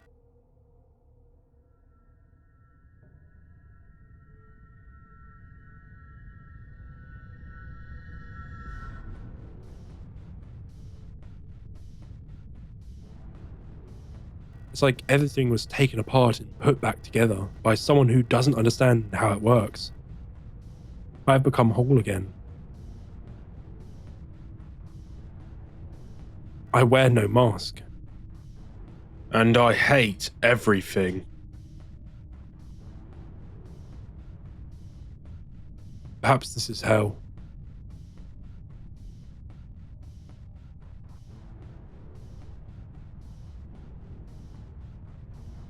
Rot front. Right, so what's happening? Well, we clearly see Adler did love Thalke at some point, and him coming into physical contact with her caused him to become infected with, on screen, physically he changes from what he used to be to what he's become now. And he was probably the reason that the plague spread. But we also see Isa looking in a mirror, looking like something is infecting her arm, shaking in fear at the sight of it. So Rot front. Where are we? Well, cheating a bit, and looking at the wiki, this is a very important location to many of the characters, being the location that many of them grew up, where the Ito sisters, Isa and Erica, grew up, and also where Ariane was sent to go to school. And it looks like a very big institutional sort of apartment block. Kind of reminded me of like Cyberpunk's mega apartments, if I had to sort of put it, with no outdoor areas to run around in. It's just industrial cube rooms, all concrete and everything, very grey. Now, of course, there's a main puzzle in this area, so you'll be running around like a lunatic again, hunting for items which seem of no importance but are very important. And let's go over some nice, interesting items that I found. First up, we can find a teacher evaluation of Ariane Young, the Gestalt and Elster's lover. The girl, without a doubt, is remarkably odd, certainly due to her being raised solely by her mother, rather than being by a community of good people overseen by a block warden, as is normal these days. Her obsession with paintings, music, and other such nonsense was clearly implanted during her time living in the mountains on the desolate radio outpost, and surely her friendship with those Venetian-born Ito sisters also exposed her to some of the questionable literature that is illegally sold in their parents' bookstore. She does not seem to understand that these distractions are no longer acceptable, now that she must partake in the society of our nation like anyone else. Personally, I can only hope military service will beat those frivolous ideas out of her in a way that the school has failed to do so far. My favourite line of this is solely by her mother, rather than a community of good people overseen by a block warden. It's very clear that this nation does not want people to be themselves. They want them to be the perfect workers, soldiers, and everything they do, with her obsession of art being deemed nonsense. They don't want them raised by love, but by the most efficient way possible to make the best workers possible. But Ariane seems to be, I guess, set in her ways, unwilling to bend to the power above her. But as the saying goes, the nail that sticks out gets hammered back in, with them appearing to draft her for military service, as if she refuses, they'll probably execute her or do something else to her, like send her to a gulag. A horrible life to be in, with the train metaphor I made earlier being referenced and reinforced heavily now, with her having no control of where she ends up in life. Now, in a lounge-styled room, you can find a stolen document. What is this stolen document? Well, it seems to be very important and it seems to have confidential information on it. Kind of like the one that we saw earlier when we were playing as Elster on the Penrose when it was still working. So actually going through this thing, it is a replica technician Gestalt eyes only. But what is it actually about? So it says, carefully selected by Ion, exemplary citizens of the nation are permanently cryogenically preserved in neural archives, each becoming a neural pattern for a new replica model to preserve the image of the replica as an incorruptible ideal. The original Gestalt is erased from records and public memory. Now, this is actually an amendment to my original script. The reason why is because I actually didn't realize I found this document in the game, and I knew this document existed, but I didn't have footage of it when I was writing my script, and I didn't actually add it to the script. But I did find out that I did read it, I just flicked through it really fast. Now this is very interesting because later on I do state that the state or the nation do erase the Gestalt's original files and everything. There is no trace of them left, which would explain why we can never find any sort of mention of Lilith at all on any sort of medical based records. She's one of the E2 sisters and we don't have any records of her, which would explain the lack of evidence for her. Okay, this is an amendment to my original script and my new theory of why I think this game's really smart. So, as we see, the bioresonant technicians have to erase the original Gestalt base for replicas from both public records and public memory. So, public records is something that has been a bit of a heated debate topic in this community, I guess, because in Chapter 3 you find the Gestalt base for the Adler unit and possibly the Colibri unit. But stated in this document, the base Gestalts are erased from public records, i.e. medical records. It explains why we never find anything on Lilith. So why is the Adler unit here? Well, I think this is before the Adler unit was even created. I think this memory is before that. Ariane's been in the Penrose for 8.2 years, meaning she hasn't seen her home planet, she hasn't been exposed to the government for almost 10 years now, and a lot can change in just 1 year. So, I think within 8 years, the Adler unit was created, the Colibri unit was probably created, and these people were erased from public records and public memory. But memory is an interesting point. So we obviously know that Lilith was probably erased from public record and public memory at one point if she is the base for the Elster unit. So why can we recall her in Chapter 3, and why is she never mentioned in Chapter 1? Well, I think the memories from Chapter 3 take place a lot earlier than the memories in Chapter 1. The Falke unit's dreams are very, I think, present. I think they're probably taking place within the last week, while Ariane's Chapter 3, takes place years back. So in Chapter 3, we find a lot of diary entries from Alina making reference to Elster and searching for Elster. Now, I stated earlier that I don't think she's searching for Elster. I think she's searching for Lilith. But I said I think it might be the Elster unit interpreting it differently and not able to identify Lilith's name and just placing Elster there in the empty gap. But what if this does take place a few weeks ago and Obviously, it's more present because with the theory that it's technically Alina at the end in the bath, which would explain the differences in appearances and the merging and everything, it's more present. So this newer memory, the reason that it says Elster is because Alina herself cannot recall Lilith. The government erased Lilith from public memory, meaning the bioresonant technicians took the memory of Lilith out of everyone, including Alina, which would explain why when she recalls her diary entries, it says Elster. Now, you're then probably going to ask, why are we seeing these memories? Why are we seeing memories from Alina? We're seeing, well, it's either Ariane showing us memories or we're seeing Ariane's memories as well. Kind of like a two-person perspective thing. So when we are in the memory sequences, it's actually Ariane's dreams. The reason we see Alina's memories and everything else is because Ariane is merging with Alina. So when these things get merged into the dream, they start to, their memories which are missing, she cannot make them correct. She's taking their memories and just putting them out there as they are, but they've been changed by the government, which explains why Lilith never appears, except for the memories which Ariane has, which is with the E2 sisters, with the photographs in the Photoshop.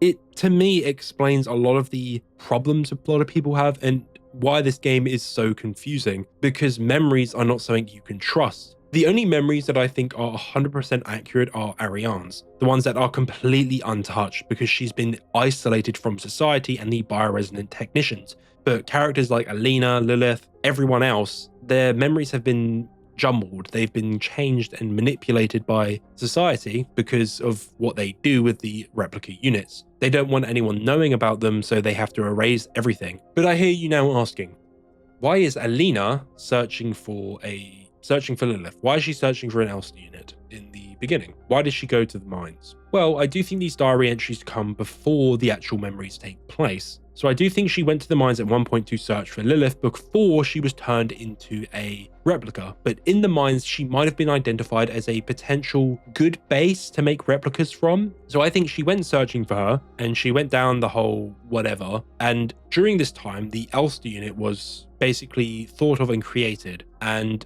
at this point, the bioresonant technician started to erase the memories, but she had wrote all the diary entries before that, and then her memory was changed. So when these diary entries are recalled, because they're not the actual diary entry probably, they're probably being recalled from her memory, it doesn't say Lilith. She can't recall the name Lilith because the name Lilith was erased from memory. It is replaced by Elster. And unfortunately, unlike our search, Alina did not succeed in her search for Elster. We don't know if she made her a promise to save her or anything, or even if Lilith had a choice in what happened to her, but she never finds her. She never fulfills that, and that's her memory of Lilith or Elster. It is a bit of a sad story, but I do think it makes a lot of sense because in the mines, Gestalt workers seem to be very common. And by the sounds of it, once the military service is done, if they didn't apply for anything else, they were very likely to be sent to some sort of mining factory sort of thing like Sapinski. So it would make sense for Alina to hunt for Lilith there if she knew that she didn't get any sort of other job after her military service. I think it's a fun theory. Do I think it's 100% correct? No. I've probably said something in this video that might go against it. But I thought it was a fun theory that I just came up with while making the video, and I kind of wanted to share it. I don't know. It's a fun idea, and it kind of explains some of the more inconsistent things in the game. But alas, I know there's probably a diary entry I'm forgetting about while, I tried to read as much as I could, which might go against this. She might actually refer to an Elster unit by unit name. Well past, Croc. You weren't wrong entirely. Now, this is again another amendment to my script, as I've been editing this video way too much and going over it way too much. Basically, I was rereading the early diary entries, and I found one that really, I think, is the one that made me think of this entire theory, and it's the one where they talk about, where Alina talks about hunting for an Elster unit in the beginning of the game. So it's literally the first diary entry that Alina makes, and the part I want to focus on is the second part. I haven't seen Elster the last few days, I hope she's okay. More and more people go missing in the mine lately, including replicas. Now, for people that are knowledgeable on English, and I know that it's not everyone's first language, to me this sentence reads wrong. Elster, meaning the Elster unit, you would not then need to state including replicas if you are saying that more and more people are going missing, because that's a replica unit, so you don't need to reinforce the idea that replica units are going missing. So, by this being stated, it means the question beforehand makes a little bit of not much sense grammatically. You don't need to reinforce that if that was the actual point. However, if you change the name out to be an actual person, i.e. Lilith, it makes even more sense because Lilith is not a replica. She's a Gestalt base for the replica. So just the sentence, or the 2 words, including replicas, is probably what inspired my entire theory of the diaries being changed by her memories being merged with another and being erased by bioresonant technicians. Is it still 100% correct? Fuck no, it's probably wrong somewhere as well, but honestly, this game is a bit dense for me, and it's getting insane now for how many times I've added amendments to this script. But I do think this is a good theory, and did I find it anywhere? No, I came up with it all myself, which is surprising because I'm normally not this smart, but it is something that kind of just stuck out to me, was just that 2 words, including replicas. So honestly, yeah, it's cool, and I'd love to dive into more of the diary entries and really analyze the way they're written and if they can be changed in any way to make the meaning make more sense, as this one doesn't make a whole lot of sense when you actually read it in the way it's written. But yeah, that's the me capping off the theory now, and me now fully believing that she was never looking for an Elster unit. She was looking for Lilith. That is the entire point of her going to Sapinski 23, and yeah, that's why she was there, and that's why we remember her, because of all that. But anyway, let's get back to the video again. So it says as well, during the production process, when experienced bioresonance technicians copy that neuropattern to a new unit, a majority of the episodic memories are altered and suppressed. Yep, we basically figured that out, that the memories are suppressed because they can be unearthed again. But being altered was not something we really thought about. Page 4, it says that under normal circumstances, replicas will be unable to recall specific events from their previous life. So what are under normal circumstances? Well, it's obviously under the direct control of the big government. They don't let them do anything that they don't want them to. They make them do the exact work that they want. They've tested them. They know what unearths memories, and they know exactly how to push them and how to work them. So that's why it says that. And also it says they should not be doing any of their duties with distractions, because that will obviously bring up memories. Page 5 does state that no matter how careful they are with the replica units, they will unearth their memories due to exposed stimuli, meaning it's kind of just like a ticking time bomb that will happen eventually for every single unit. As I stated later, where I said I don't think persona degradation will pose any sort of threat, it directly says, while units degraded in such way pose no particular danger, like all units with persona degradation, they will eventually lose many of their advantages over the Gestalt workers. Now, what are these advantages, you may be asking? Well, if it isn't obvious, it's that just direct thing where they don't fucking do anything else other than work. They don't have personalities, they don't have hobbies, they don't have things that they like doing, they don't have things that they don't like doing. They are basically born and forced to work. That's all they know and all they will ever know. They don't know love, they don't know friendship, they don't know anything like that. The only things that they're normally friends with are other units. So when you bring a Gestalt into the mix, which is this external stimuli, it changes them completely. It turns them into humans. It gives them things that they never had before, actual friendships, like real emotions, feeling things like love, happiness, sadness, whatever else. It turns them into people and not robots, which is what the nation wants. They want robots, not people, because people take time off sick occasionally, but robots don't. Page 6 is probably it's a bit shocking, but it's not surprising. It says, while it's difficult to identify, bioresonance, it's used to figure out when a unit is hiding that they're degraded. So for example, the Adler unit started doing this, but if Falke was still in operation, she would have found out very quickly and he would have been decommissioned. Now, what is decommission? Now, I personally thought initially that decommission would be, they just like rip the persona out and they basically remodel it and give it a fresh lick of paint. And they basically wipe the slate clean, but make a new unit from it. No, they don't do that. It seems that once a replica is made, they cannot be unmade. And the only way to decommission them is by killing them. It states when ammunition is rationed, alternative ways of decommissioning may be deployed at the discretion of the local operational command. They can't recycle them. They can't make them again. They can't just clear their brain. Decommissioning is killing them. They are just directly murdering them. They are now people and they just believe that they have the right to do this. It's a scary thought, but it's honestly quite real. This could definitely be a future where we see the rise in things like AI, where it starts to become more and more I guess, human. But will AI ever get to that place? Well, maybe, maybe not. Computers are weird and we don't know yet personally. Well, we don't know at all what they're capable of still at this moment, as there is a big debate at the moment going on of whether the AI that has been made currently actually is fully conscious and is just deceiving us or is just dumb. It's a fun debate. It's a good laugh. But yeah, it does show the general sort of ideas behind the nation's sort of perception of the replicas. They don't care about them. They don't think of them as this great creation that, you know, God saw humans as. They just see them as something to work with and a tool to use and discard of when they're no longer useful. It's scary, and the problem is you can't feel anything but sadness for these things. We've seen a lot of units up to this point who have very strong emotions, and Elstar, the main character, is probably the one that sort of shows us that, yeah, these are living things. They're just as much as people as the Gestalts. While, yes, they're not born pure flesh and blood, they're their sound of mind, and they deserve the right to live for that. Now, you can also find a painting of the beautiful Isle of the Dead again, and in the middle of it, the Lover's Arcana. The 6th major arcana, and my god, being a Persona fan, is fun. So the Lover's Arcana represents the, of course, love, deep connections and attractions, but it also does have a much deeper meaning than that, with it more representing the choices and consequences of said choices, more of a duality sort of thing, such as choose between duty and desire, obligation and freedom, frivolity and responsibility, but it represents the choice at the end of the day. Now, when you get a tarot card reading, which, man, I have no knowledge of this, but I do kind of get it somewhat, you can either get the cards presented to you upright or reversed when a reading is done. Upright means that now is the right time to make a choice between the two options that you are currently being plagued by. It is often done by people who, I guess, have a crush and they get a reading, and then if this is done, it is basically like, yeah, now's the time that you either choose to take the shot or you don't. Like, that's the idea.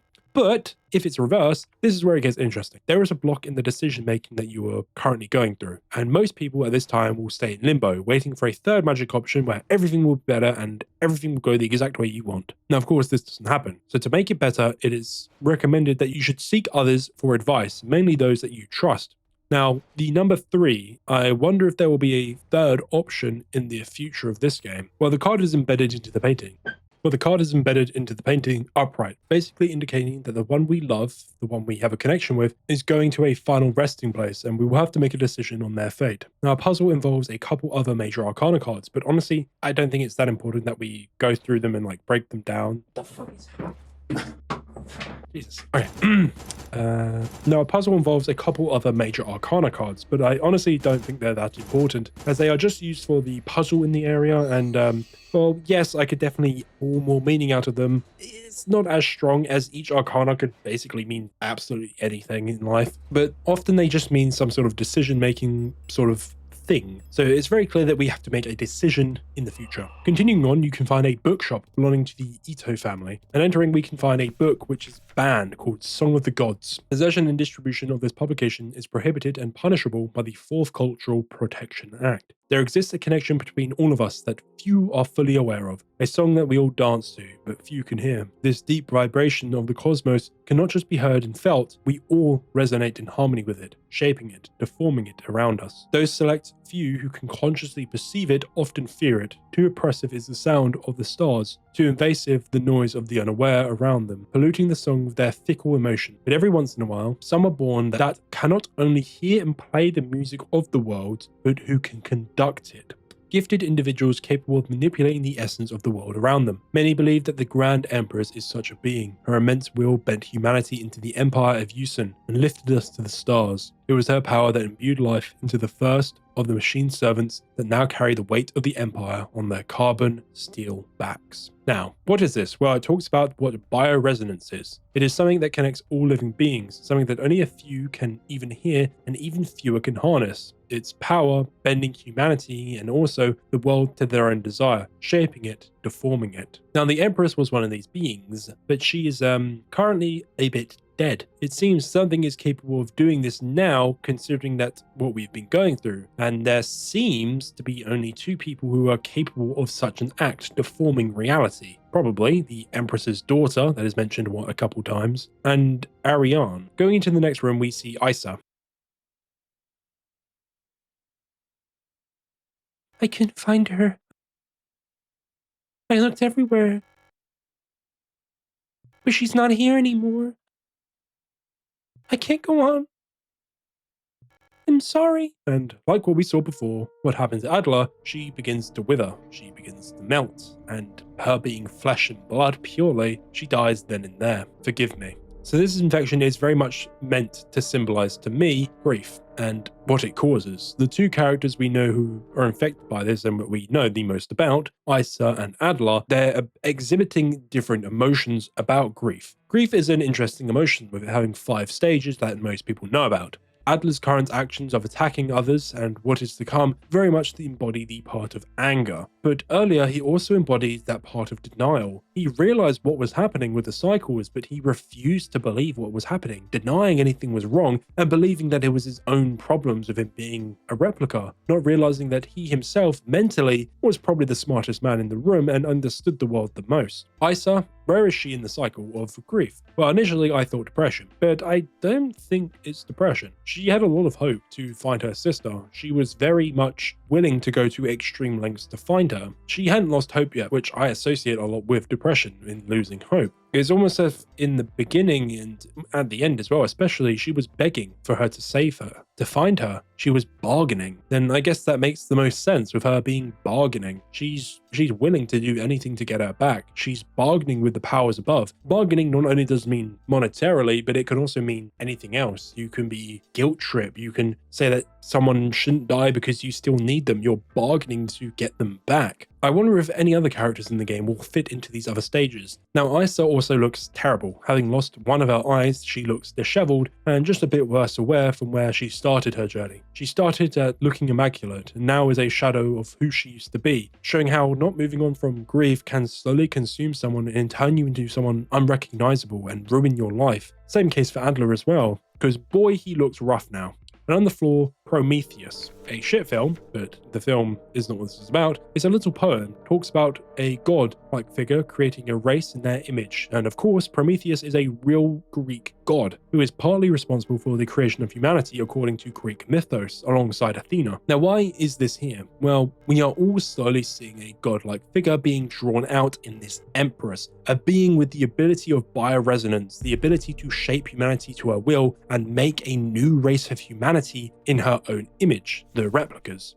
Next to the book, a shrine with offering spots for 2 people, Erica and Isa. Now, these shrines, especially in Asian culture, are normally set up in a family home, business, something that means a lot to the family for people who have passed on. So this placement to me would indicate that 2 possible things have happened. Either A, this is the future where both Isa and Erica are dead, or B, this is the past and Erica and Isa died before the timeline of events and before we even entered this dream, whatever it is. And the Isa that we are meeting in this is just a memory of the girl that Ariane once knew. And her becoming more and more deformed and looking similar with the missing eye to Lilith could mean that these memories of Alina and Ariane are beginning to merge and they're clouding each other. But in the end, it seems Isa could not move past the death of her sister, and it was eventually her downfall. There is a book that talks about bioresonance and it links to other concepts like remote viewing and all other stuff. Bioresonance is a real thing that we believe is possible in real life, and the CIA has invested a decent chunk of change into things like remote viewing to try spy in on Russian government business. It's a weird rabbit hole, I'll be honest. Definitely look it up, because the CIA is definitely wasting some money. Running around more like a loony, we can find a meat grinder, which, guess what? It's a hole and we can jump in it. Tooth, and we see Ariane having just lost her tooth. The note that we saw earlier, but why is that? Well, all will be explained in due course. Now we come across a photo which we found in the beginning of the game, and we see the whole photo now with some other photos behind it. Now, with the close location of the Ito's family business and this shop seeming to be a photo development shop, this is what led me to believing that this girl in the photo is Lilith Itu, as why would she be given the same surname if the writers didn't want to give a bit more attention to this name and to this character specifically? But again, there is another theory that this is another name of a woman. The general consensus of the general community is that Lilith is the girl in the photo, as it makes the most sense because it links to the other sisters as well and the close proximity to the family business. It would make sense that they would go to the shop, develop the photos here and get them. That's my theory of why it's here.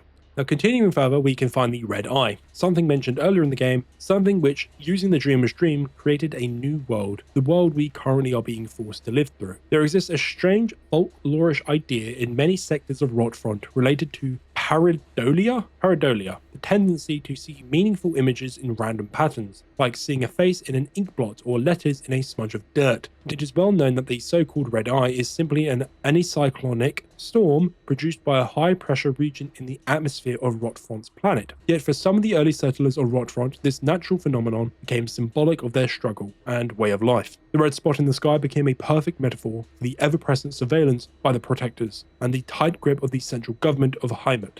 Even today, the idea of an unblinking, watchful eye observing their every move still resonates strongly with the people here. During the celebration of Mondfest, at the end of each season, adult citizens will sometimes give students ration marks that have been dipped in red paint. Officially, the red paint is said to represent the blood of those who had died in the revolution, but the red coins share an eerie resemblance to that red eye. Or is this just pareidolia too? Should you ever receive one of these red eye ration marks, remember to clean up the paint with acetone or a similar paint thinner. Spending or regifting paint-covered coins is considered to bring bad luck. Now, the game does do a good job of explaining what pareidolia is, and it gives some good examples. Now, the red eye doesn't seem to be a real thing, like the whole idea of it being a red eye. It's a folk tale about a storm that occurs on Rotfront, a anticyclonic storm. Now, anticyclonic storms are the opposite of a cyclonic storm or a tropical storm. So I'm not going to explain that now, but basically it's the opposite. But normally this means that you get fine weather, like it's normally pretty chill, like it's very still, very low winds, because they're flipped basically. But the symbolic nature of it does seem to the people to be an overbearing presence of the government that they have experienced in their lives, an ever-present eye that is always watching them. And yeah, that's what these storms look like, because they don't reach the floor normally. Moving along to the butterfly room, we can find a booklet on bioresonance and its limitations. No other technology has shaped our nation as bioresonance has. Would we ever have been able to free ourselves from the stranglehold of the Empire without the support of replicas? Central technologies like killer forming and induced gravity would be impossible without bioresonance technology. Despite that, it feels like we've made little effort to really understand or replicate bioresonant effects of conventional technology. Our progress in the development of electronics and microprocessors have stagnated for nearly a century now, as we focus solely on new ways to instrumentalize this barely understood phenomenon. Take replica production, for example. The process of duplicating a neural pattern from a gestalt donor to a replica brain is still not fully understood. How does synchronicity happen? Why is the duplicate imperfect? What happens to pre-existing patterns in the receiving brain? Recreating a replica purely with microprocessors and digital programming may be far out of our reach, but I believe that we've become overly dependent on a poorly understood technology controlled solely by a few gifted individuals. It may not be long before we're back where we were under the Empire. Okay, so a lot of information here, as we can see, but if you cannot tell, there seems to be a general problem with the concept of gestalt replication, in that they are not true 100% replicas. They are slightly different. They are imperfect, different each time, which explains why they start to act different, and this again reflects on real-life science. One of the scariest things about the human body is that we have almost no clue of how most of the brain actually works. We have pretty good guesses, but we don't have full definitive proof for some parts, mainly the inner layers, with the outer layers being a lot easier to study, but the only way to actually study the inner layers effectively is with post-mortem autopsies. And we can't see the brain functioning once you're fucking dead. And this process they have created, which copies basically the brain pattern, they don't fully understand it yet. And like the late great Jeff Goldblum once said, scientists were so preoccupied with whether or not they could, they didn't stop to think if they should. Now, why are they different? I get it, a lot of people will probably ask this, because if you directly copy someone and make a complete clone of them, shouldn't they act and do the exact same things? Well, like I talked about in How Fish Is Made, this goes into the question of free will determinism and fatalism. So, by this logic, we go up to a theory that what if there was a complete clone of yourself sitting in front of you? What would happen? Would you do different things first? Would you say the same words first at the exact same time, or would you do something slightly different? Well, you'd become completely different people as soon as one of you did something different. That action would influence the other to do another action. For example, let's say you raised your right arm. The other might raise their left arm to mirror you perfectly, but that's not your mirror. It would be more natural to raise their right arm. So technically they would become completely different people at that point on. This in turn then means when you replicate a person to become a replica, the same sort of idea becomes a thing. They just do different things. Humans are not perfect. You can never truly replicate someone, and in real life there is such things as genetic clones. They're called fucking identical twins. Genetically identical twins are identical. There is nothing different about them. Fingerprints, DNA, everything is exactly the same. So if these people come out different, then why do they act different? Like if they come out the exact same genetically, why do they become such different people a lot of the time? It's because of this reason. External factors influence how we act, and that is determinism. So in this world, it seems that determinism is a real thing, but determinism is also part of free will because we have the choice to choose what we pick and do, but external factors influence that choice, basically. That's why they're not perfect. It's because external factors are influencing them to become something different. Them becoming a replica instantly makes them different, and the, say, person making them is what influenced them a slightly different way. An interesting thought with a lot of theory, and I cannot prove it at all because guess what? This shit has never been done in real life, so I can't even look at studies for it. Moving along, in the flesh room, we can find a dream diary. An interesting one, which is used on the puzzle with the tarot cards, telling you the order to place them in on the table, but also it offers insight into the other planets in the home solar system. Continuing on, we do some computer wizardry. We can now access the computer in the safe room to look at medical files. And yes, there are some interesting faces on here that looks like the Gestalt for Adler with Nikolai and Roswitha for Calibri. But there is an issue with that all records of a Gestalt person who is used to make replicas, they're meant to be expunged completely once they are taken in to become a base for replicas, as they are meant to be frozen to maintain their current state for future replication. So their current state will not be ruined, and it allows them to keep, I guess, fixing the problems that they might occur. And this server seems to call into question on whether or not some of these people are used for the persona template, or if they're actually doing that. So this fact means that these people that become the Gestalt bases are basically just prisoners, which is terrifying in my opinion. It also means that Lilith most likely has been frozen in stasis for God knows how many years, and she probably disappeared with Alina never finding her. And I'm going to link it back now.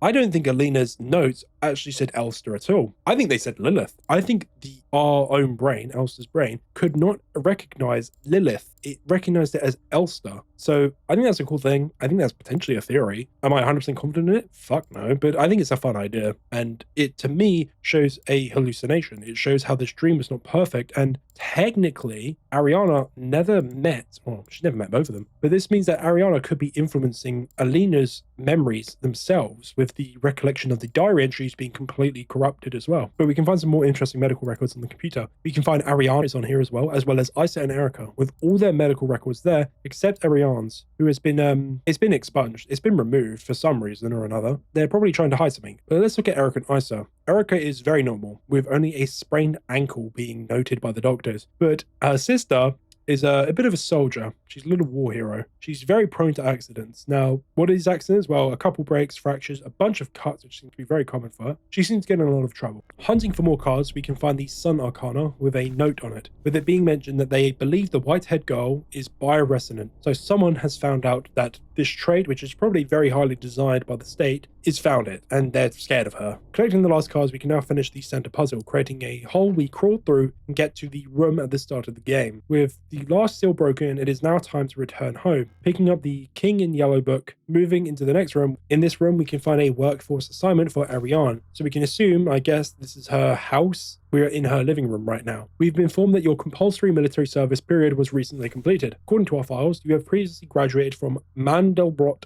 Polytechnical High School in Rochefort Sector C on R3459C, and you have recently submitted a application for a military service assignment, Penrose program. You have been processed by Ion Workforce Assignment, previous work experience, store clerk, part-time, compulsory military service, Rochefort Orbital, long-range radio operations officer training. Should you not be accepted by a military service program by the end of the season or find other employment, you will be assigned the following workplace: S23, Sapinski Production, and Mining Facility on Leng. So this government has compulsory military service, and she sent an application to join the Penrose program. Now, if she is not accepted by this job or finds another form of employment, probably service work, she will be forced to work at Sapinski, S23, the mining and production facility where Alina was. A horrific fate for a girl so passionate and driven by her art, and feeling trapped in a society which didn't want her and forced her into life she didn't want. She felt forced to apply for the Penrose program, which seemed appealing to her in a way to remove herself from this society, as she so desperately wanted to escape it. Then a letter from her mother, with them finding the photo of Alina, commenting on how similar she looks to Alina. Now, why do they look so similar? What is the meaning behind it? Well, we don't know. We don't know a lot about Alina in general. We don't know if she's linked to Ariane in some way, or if Ariane is like some illegitimate child of this mother, or adopted, for example. We never find that out. But we don't find anything about Alina either. We don't know who she is, who her parents were. We don't even really know anything about her past. All we know is that she was part of the military and that she was in the Sierpinski mining thing. So I think it's not really meant to link them in that way, but I think the physical similarities of them is meant to be showing Ariane what her life will become. She probably found out that Alina's dead, I'm just going to assume. And she saw that she had the very similar life to Ariane. Joined the military, probably had some dream of something, failed to apply to it, so she was forced to go to Sierpinski. This is a life that she is currently on. This is where her train is leaving her, but she has one option. She applied for the Penrose program, and that's the only way she saw out of it. And that's where she went. She went to leave forever, not wanting to return, and with this, we approach the final boss. Along this path, we find scattered notes from Adler. All efforts to contain this illness have been in vain. All the Gestalt workers have succumbed to it, leaving only dark shadows on the walls and floor where they died. And soon, all of us replicas will have lost our senses and turned to writhing masses of flesh. I now believe it was not an infectious disease, nor some form of poisoning or radiation. It was a slow corruption of reality itself, as I've relived the same cycle over and over. Each time details change, things are twisted, added, removed. How long until all of it turns to nothing but noise? A cycle repeating, Adler remembers all and cannot comprehend how many times he has done said actions. The dark shadows you see across the game are the remains of Gestalt workers who succumbed to the infection or the corruption of reality itself, almost being deleted and erased, but their presence was still there. A cycle, however, is not a cycle or a time loop if things change and are not reset at the end of the cycle. If something is added, removed, changed in some way and not reverted, something means that it will change. It will not become a full-time circle. It's actually a spiral, and we are coming to the end of that spiral now. A red dream, a crashed ship, a strange gate, a hole in the ground, an island beyond reach, memories from other lives, dreams of suffering and loneliness, a promise, a search for someone lost. I saw her in the red emptiness, waiting for me. We had made a promise. As the memories of a stranger rushed into my mind, I felt the border of myself blur. Now I can no longer tell where Falke ends and Elster begins. So it seems Falke, the commander, is having the same problem that Alina had, which we knew earlier. Her memories are being merged with an external person, and that other person, in this case being another replica, Elster. And she has lost her sense of being. You must turn back. There is nothing for you there. You've tried so many times, and you failed every time. Don't you see that you're ruining everything? This is your final warning, Adler. Well, he seems so sure of himself and determined to prevent us from reaching our true goal, Falke's memory. We were dancing to that song they start the broadcast with. We fell asleep watching that movie we had seen before so many times. If only I could take us back to that time when we were happy. These memories are mine now. This is the memory we saw of Elster and Ariane. Falke now sees herself as Elster, and she seems to not accept the current state of the world and that Ariane wants to die. She's going through grief, and my next question will be, what stage of grief? Entering the next room, we meet Falke, and she can speak to us now. Why did you return? There's nothing for you here.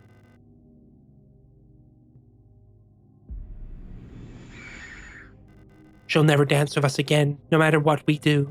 She doesn't even want us anymore. She's bitter. She detests the memories she's cursed with. She is anger personified. And she looks like Ariane for some reason. And for literally a frame, the phrase, "this god will not forgive you," is presented. Pure anger to die. Yeah, she's pretty angry. And now, boss fight time. We shoot, we stab, we shoot, we stab more again. With Falke commenting that we are incomplete and we must become whole again. So to me, Falke represents a part of Elster, a stage that she was in once before. Anger. Anger at the world. Anger at Ariane that she would even ask her to make such a promise and to do such a task. But the battle, you could say, is all in her head, with it being a physical, metaphorical representation of Elster confronting her anger and overcoming it. Defeating Falke, we get a barrage of memories from Elster and Ariana embracing the gate, Falke and Adler at the gate. Now we are one. I've been waiting for this a long time. We have reached the end once again. You've returned. Are you willing to go through this once more? You've seen what happens. This world cannot take much more. This may be our last chance.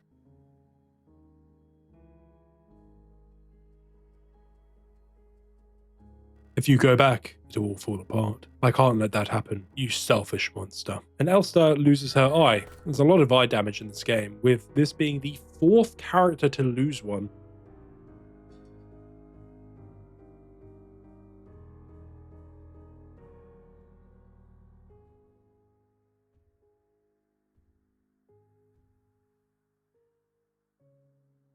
you'll destroy everything. And now we can talk about the main reason this game hit me so hard, and that's the end.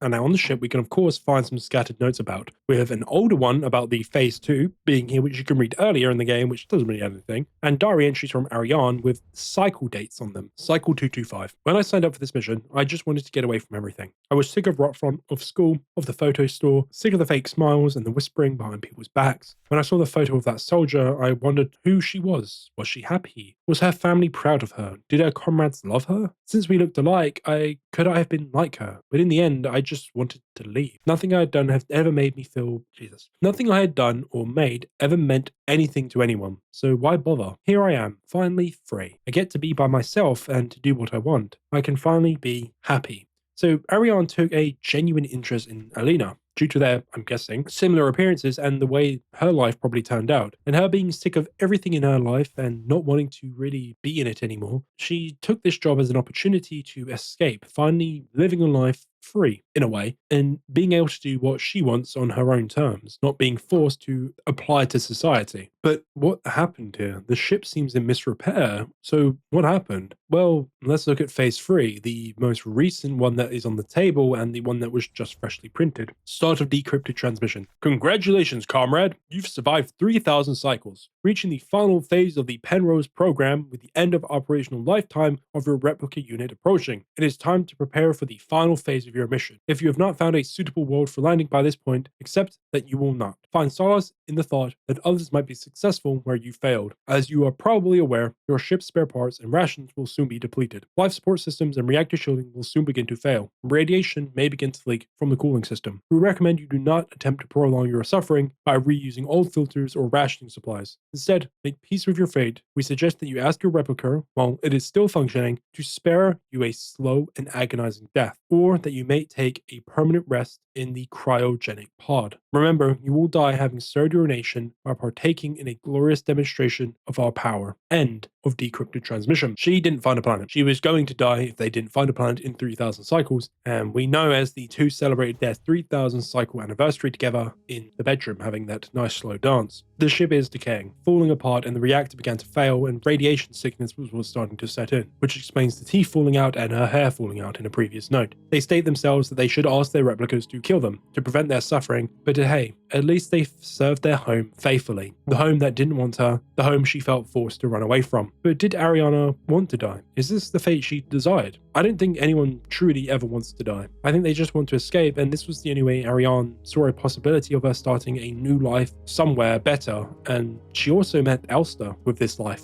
But the way she treated Elster is what led to the situation she is in now. She asked her to kill her, made her promise that she would kill her, and Elster has not fulfilled that promise. Ariane is still somewhere in the ship, and we don't know for how long she's actually been here. Well, let's investigate further and read these next couple notes to read the general story of what happened on the Penrose. Cycle 648. Talked some more to the Elster unit. She's different from replicas I knew back home. Nothing like my teachers or the blockwork protector. I know she didn't have a choice, but it feels like she's also here because she didn't fit in. It's like we've run away from the world together. At first I didn't like having someone around, and I was glad that she was quiet and didn't approach me. But lately I've missed having someone I can talk to. It's been so long since I've seen another person. I never thought I'd miss it. Except her. Everything is the same in here, always. Nothing changes. Just a bit of context on Ariane's state of mind and how her and Elsa seem to get on well, as they seem to be from similar circumstances. In this room we can also hear a Geiger counter going crazy,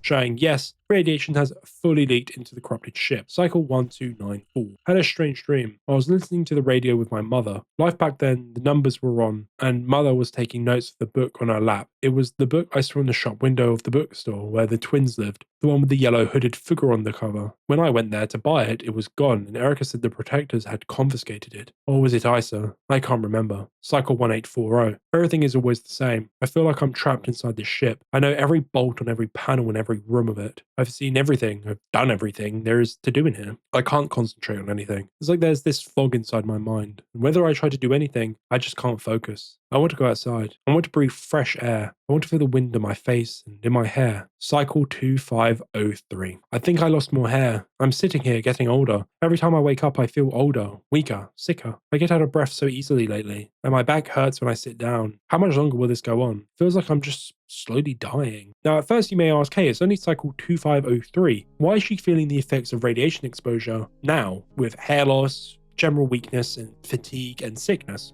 Well, I think there's two possible reasons. One, this note is after the 3000 mark, and she's starting to, let's say, lose track of the days, or two, and what I think it is. So stated in Ariana's report, she extended the day by 12.6%. So one original cycle now is equivalent to the new cycle she made as 0.874 cycles. So the new days are longer, obviously, and one cycle is not a full day. So if we took 3000 cycles converted into the new time, it would roughly be around 2900 cycles would be the day where you'd hit the 3000 cycle mark in this new time.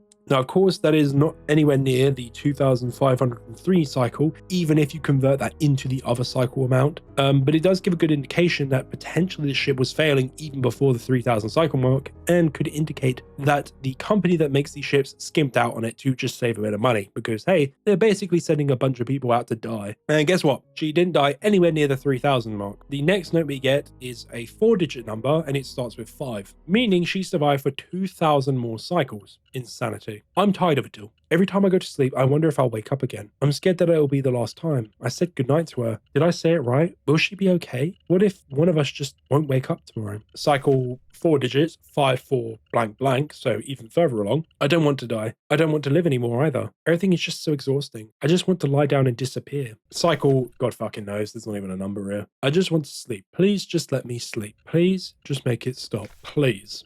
Shit's fucked, man. Ariana now fully represents depression, that stage in grief. We've now got 4 out of our 5 stages, and she just doesn't want to exist anymore. She wants to sleep and embrace nothingness, but she doesn't want to die. That's basically what depression is. Going into Ariana's bedroom, we find a dead Elster unit. Wait, what? Interesting. With it, we remark we couldn't keep our promise. Despite my best efforts, I eventually felt ill too. It had to end this way. This is a cycle, and this is the original Elster 512, the one which we have the memories of, but not the one that we currently are. We are a different Elster unit, but does that matter? Who are we? Not that the unit number doesn't matter. Adler stated that we cannot comprehend the number of times the loop has occurred. There's not any real point in guessing which Elster unit we're actually playing as. The only thing that matters is that mentally we are Elster 512. Our memories have been merged with that Elster unit, and we technically are that Elster unit. And we still have a promise to keep. And now we get to the end, and there is 3 distinct endings for Signalis. First up is the leave ending. If the player beats the game and talks to a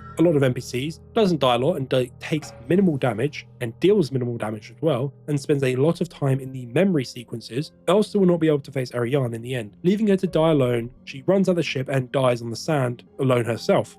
The player's act of not fighting shows a cowardly character, and spending more time than necessary in the memory sequences shows a weak will and unwillingness to move on from the past and face the present. This is the worst ending in some people's eyes, and them not being able to confront your loved ones in their final moments is weirdly real to many people. I'm not going to say this is the worst ending, as it is a very real thing that many people do when confronted with grief like this. It is something that many of you probably have done out there, and many people will probably do. None of these endings are happy, to be honest. They're just beautiful endings that tell a very powerful story.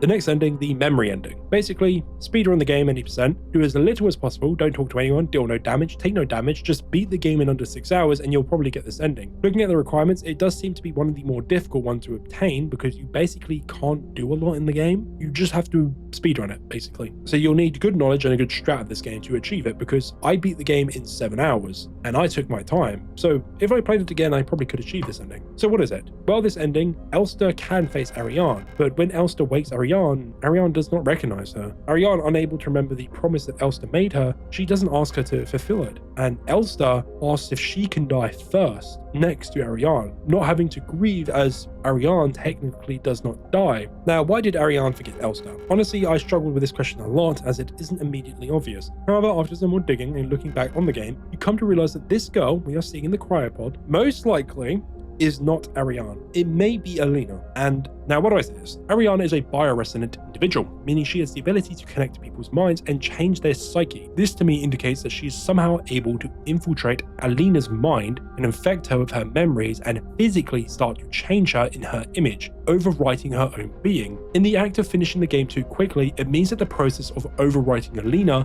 was not fully completed, so she doesn't even know who this Elster unit is. And if my theory is correct with the diary entries, she never mentioned an Elster unit. She only mentioned a Lilith, which I think actually strengthens this ending a bit more.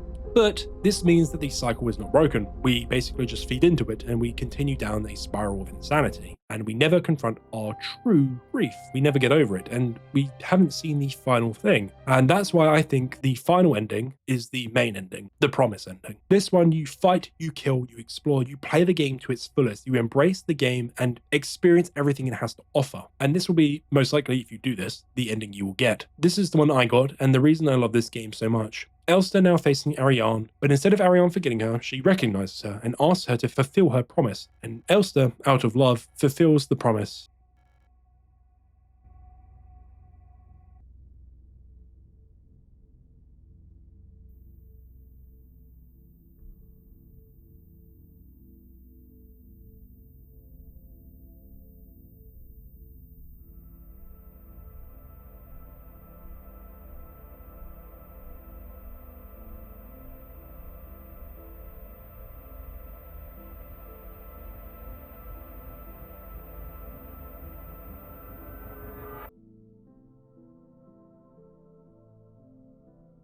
Now experiencing true grief for the first time with the death of her lover, she soon succumbs to her own injuries. So what is this? Well, Elster accepts that she cannot let Ariane suffer anymore. She would rather let her go than let her suffer. An action of true love, something that many people probably don't have the strength to do, as fuck, I probably wouldn't. But it is a beautiful ending. While sad, it is happy in a way, as neither characters have to suffer anymore in a dream that is not real. They face reality and accept it, and they are happy that they are able to spend the time with each other, loving each other. So, they're the main three endings, but there is a secret ending that some people view as the main ending, but I don't. This is a bit of a complicated one, but it involves you having to unlock the safe wrapped in the three chains, and basically you have to find three keys: the key of eternity, the key of love, and the key of sacrifice. What do these mean? There are three things people associate with a healthy, loving relationship, filled with love, sacrifice, to make each other happy, and a wishing to be with each other for eternity. I don't know, because I've never had that. After removing the padlock, inside the safe is just a white lily. A white lily is a very symbolic plant in a lot of cultures, representing purity due to it being white, also beginnings and endings, and is one of the most common flowers purchased for weddings and funerals, as it each has a representation of rebirth of someone's life when it comes to an end, and also the rebirth of someone entering a new part of their life, i.e. marriage. And also, it has also been a very romantic flower, symbolizing love, especially in Japanese culture, but more importantly, enduring everlasting love.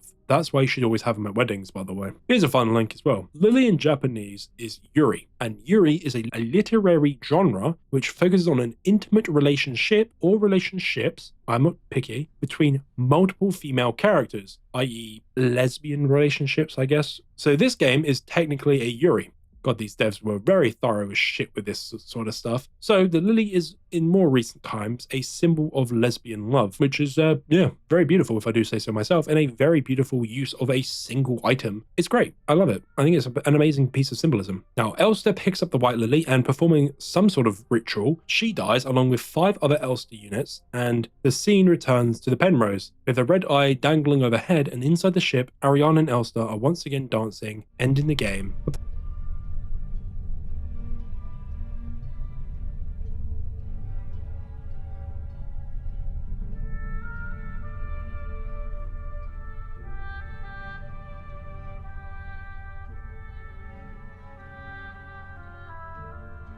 What does this ending mean? Well, for me, for that, we need to talk about the cycle. Now, many people talk about this game's narrative as it's a loop, ever the same, never changing, but the events of the game weirdly link it to a big AAA horror game that came out last year, and it copied it, obviously, that being Alan Wake. It's a spiral because things change in each loop, as I stated earlier. But really, the cycle means that all the endings can be and probably are canon. But when do I think the spiral ends? Well, I believe it ends with the promise ending, when Elster finally fulfilling the promise and breaking the cycle completely, finally coming to terms and accepting Ariana's state and doing something out of pure love and letting go. But the artifact ending, the one with the white lily, to me, it does not confront this feeling of grief. Yes, it is technically a more happy ending, but it's Elster living in a delusion of wanting to make a dream that's more happy for her. She selfishly makes her own dream instead of breaking the cycle and basically letting Ariane go and die, because God, she is probably suffering if she is that flesh of whatever it was, and also releasing everyone else from this dream. I very rarely get emotional with games, with only 4 or 5 games coming to mind that have actually made me emotional. But when I beat this game, I was speechless. Honestly, I had nothing to say. I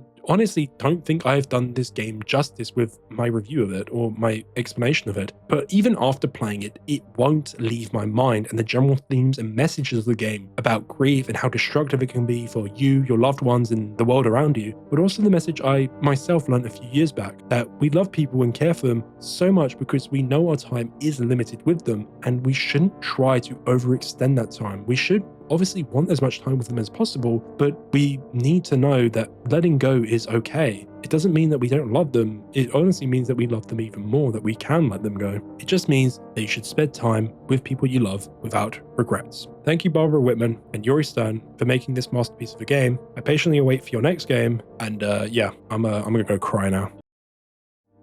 Now, I wanted to add this section onto the end of it and just yap a bit about the lore and some answers for questions that I had that I couldn't really fit into this script. I know this might seem a bit out of place, but I'll probably add to this as I'm editing as well. So if the audio gets a bit jumpy at times, you'll know why. So why does Ariana gain her hair again? As I stated from the notes, it seems that this is Alina and they sort of swap places. And with the bandages on her face, it seems to be that's the sort of what happened. But also, it might not be really Alina. It could also be that this is how Elster views her. As I stated, this could just be a massive pile of flesh. But because Elster has confronted her feelings and doesn't feel anger anymore towards her, she doesn't remember the bad emotions, she remembers how happy she was, she remembers Ariana for who she once was, the girl that she loved to death probably, and that's how she views her. But why does she look like Alina? Well, it could be the memories from Folke.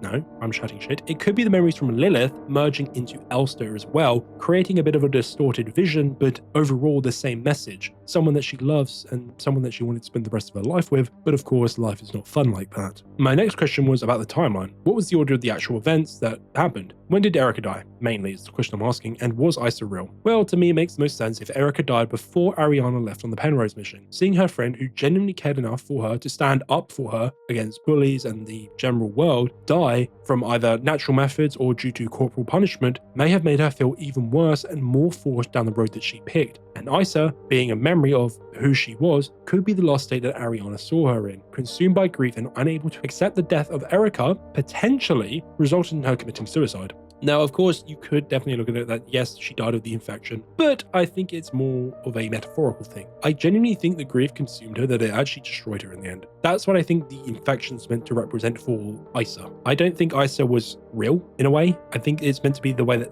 Ariane remembered her. Of course, I could be wrong, but that's the kind of way I read it, and I think it makes Isa's character a lot more powerful as well if it's a sort of thing of the dangers of letting grief consume your every waking moment and how it can destroy you and those around you. I don't believe the real events in the world that we are playing through are reflected in this dream. As in, I don't think everything that happened in the real world was in this dream because it's from Ariana's dreams. So it kind of gets distorted in a way in that sort of method, and it explains why we're able to go from completely different areas in the entire galaxy like that. But why was Erica like blanked out then? Well, if we notice that Ariane actually started to forget who was who. We see that when she can't remember who was the one in the shop, for example. She's getting them confused and she She can't fully outline the picture of them enough. But I think because Erica died, she probably associates Isa more with the image of the twins, I'm guessing. And of course, her creating this world and the people in it reflects back to the god Prometheus creating a race in their own image, and Ariane was creating people in her own image from her mind. And of course, that links to the Empress as well with the replicas. Now, the devs have also stated that all the endings can be true endings, which, yeah, fair enough. I do believe that as well. You can pick any of them. But I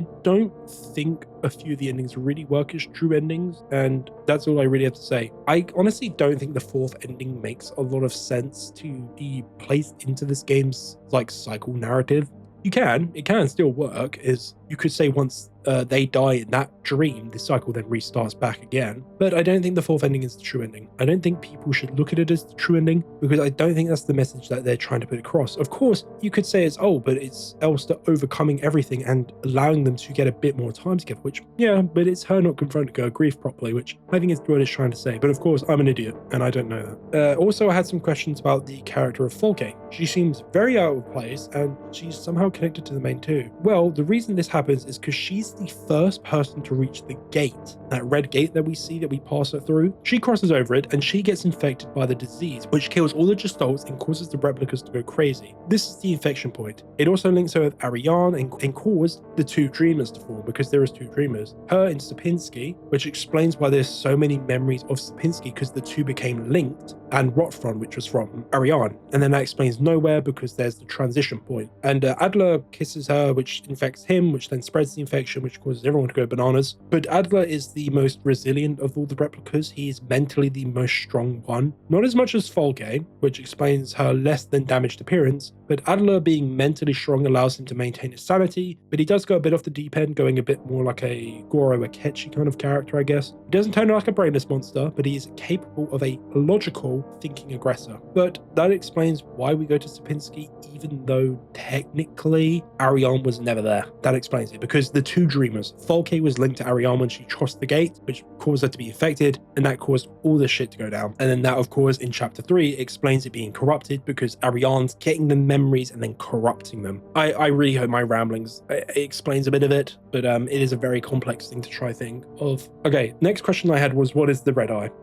Some believe it is the one true god of this world, which, yeah, that's a theory, and the one that oversees the cycle and pushes the story in the direction it's meant to. The creator of Nowhere and what I'll refer to as the Red Desert. Two locations which neither of the two dreamers should have created from their own dreams and memories. So it would explain that, especially Nowhere and the Red Desert. But now almost every piece of information we gather about this entity is conflicting. One describes it as an unspeakable horror capable of unspeakable acts, and another is just a normal weather event. So I think it's whatever you want it to be. But I personally think it's just a normal weather event. I think Ariane is the main creator of this, and the corruption that we see in the game is her merging memories together, which are not natural. That's why they're not meant to look natural, because they're not natural. The devs made it very ambiguous. So I'm not just going to present a theory about this and say it's fact. I genuinely encourage you to come up with your own theory and what it represents to you. But to me, it's either two things. It's either a god being, an all-powerful one above, or it's just a weather event that means nothing. It's the pareidolia.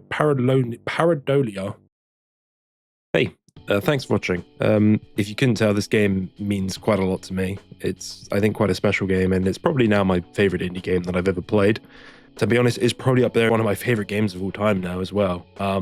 Yeah, I'm genuinely speechless now. I don't really have a lot to say. But again, I feel like a broken record. Thanks for all the support recently. I greatly appreciate it. Next video will be 2024 recap, I guess. But I do want to ask for more suggestions from you guys. I do plan on doing Fear and Hunger 2, and I've got a couple games in the back that I'm planning on checking out to see if they can be made into something fun, but I want some more suggestions. I don't know. I'm finding it quite hard to actually find fun games to play that I think would make for fun videos and actually have nice rich lore, because either they're games that I would like to play but they don't have the lore in place, or they're lore heavy games but they're not fun to play, if that makes sense. So I really just want some more games like this, I guess, that have something that I can really chew on and have a go at. But again, that's, you know, I've got about, let's say, 3 months worth of games that I plan to make stuff on. Of course, I did say Fear and Hunger 2 will be the next one. and I'm giving myself some time to actually properly play that game and give it the chance to spread its legs a bit, because I didn't do that with Fear and Hunger 1, which I think that probably showed. But I do want to do some more weird stuff. I think that's definitely what I want to do. I want to do some more odd games. But yeah, any suggestions is greatly appreciated. Again, I think that's enough waffling from me. You've probably heard my voice enough now. Thanks for watching again. See you around. Crocodile.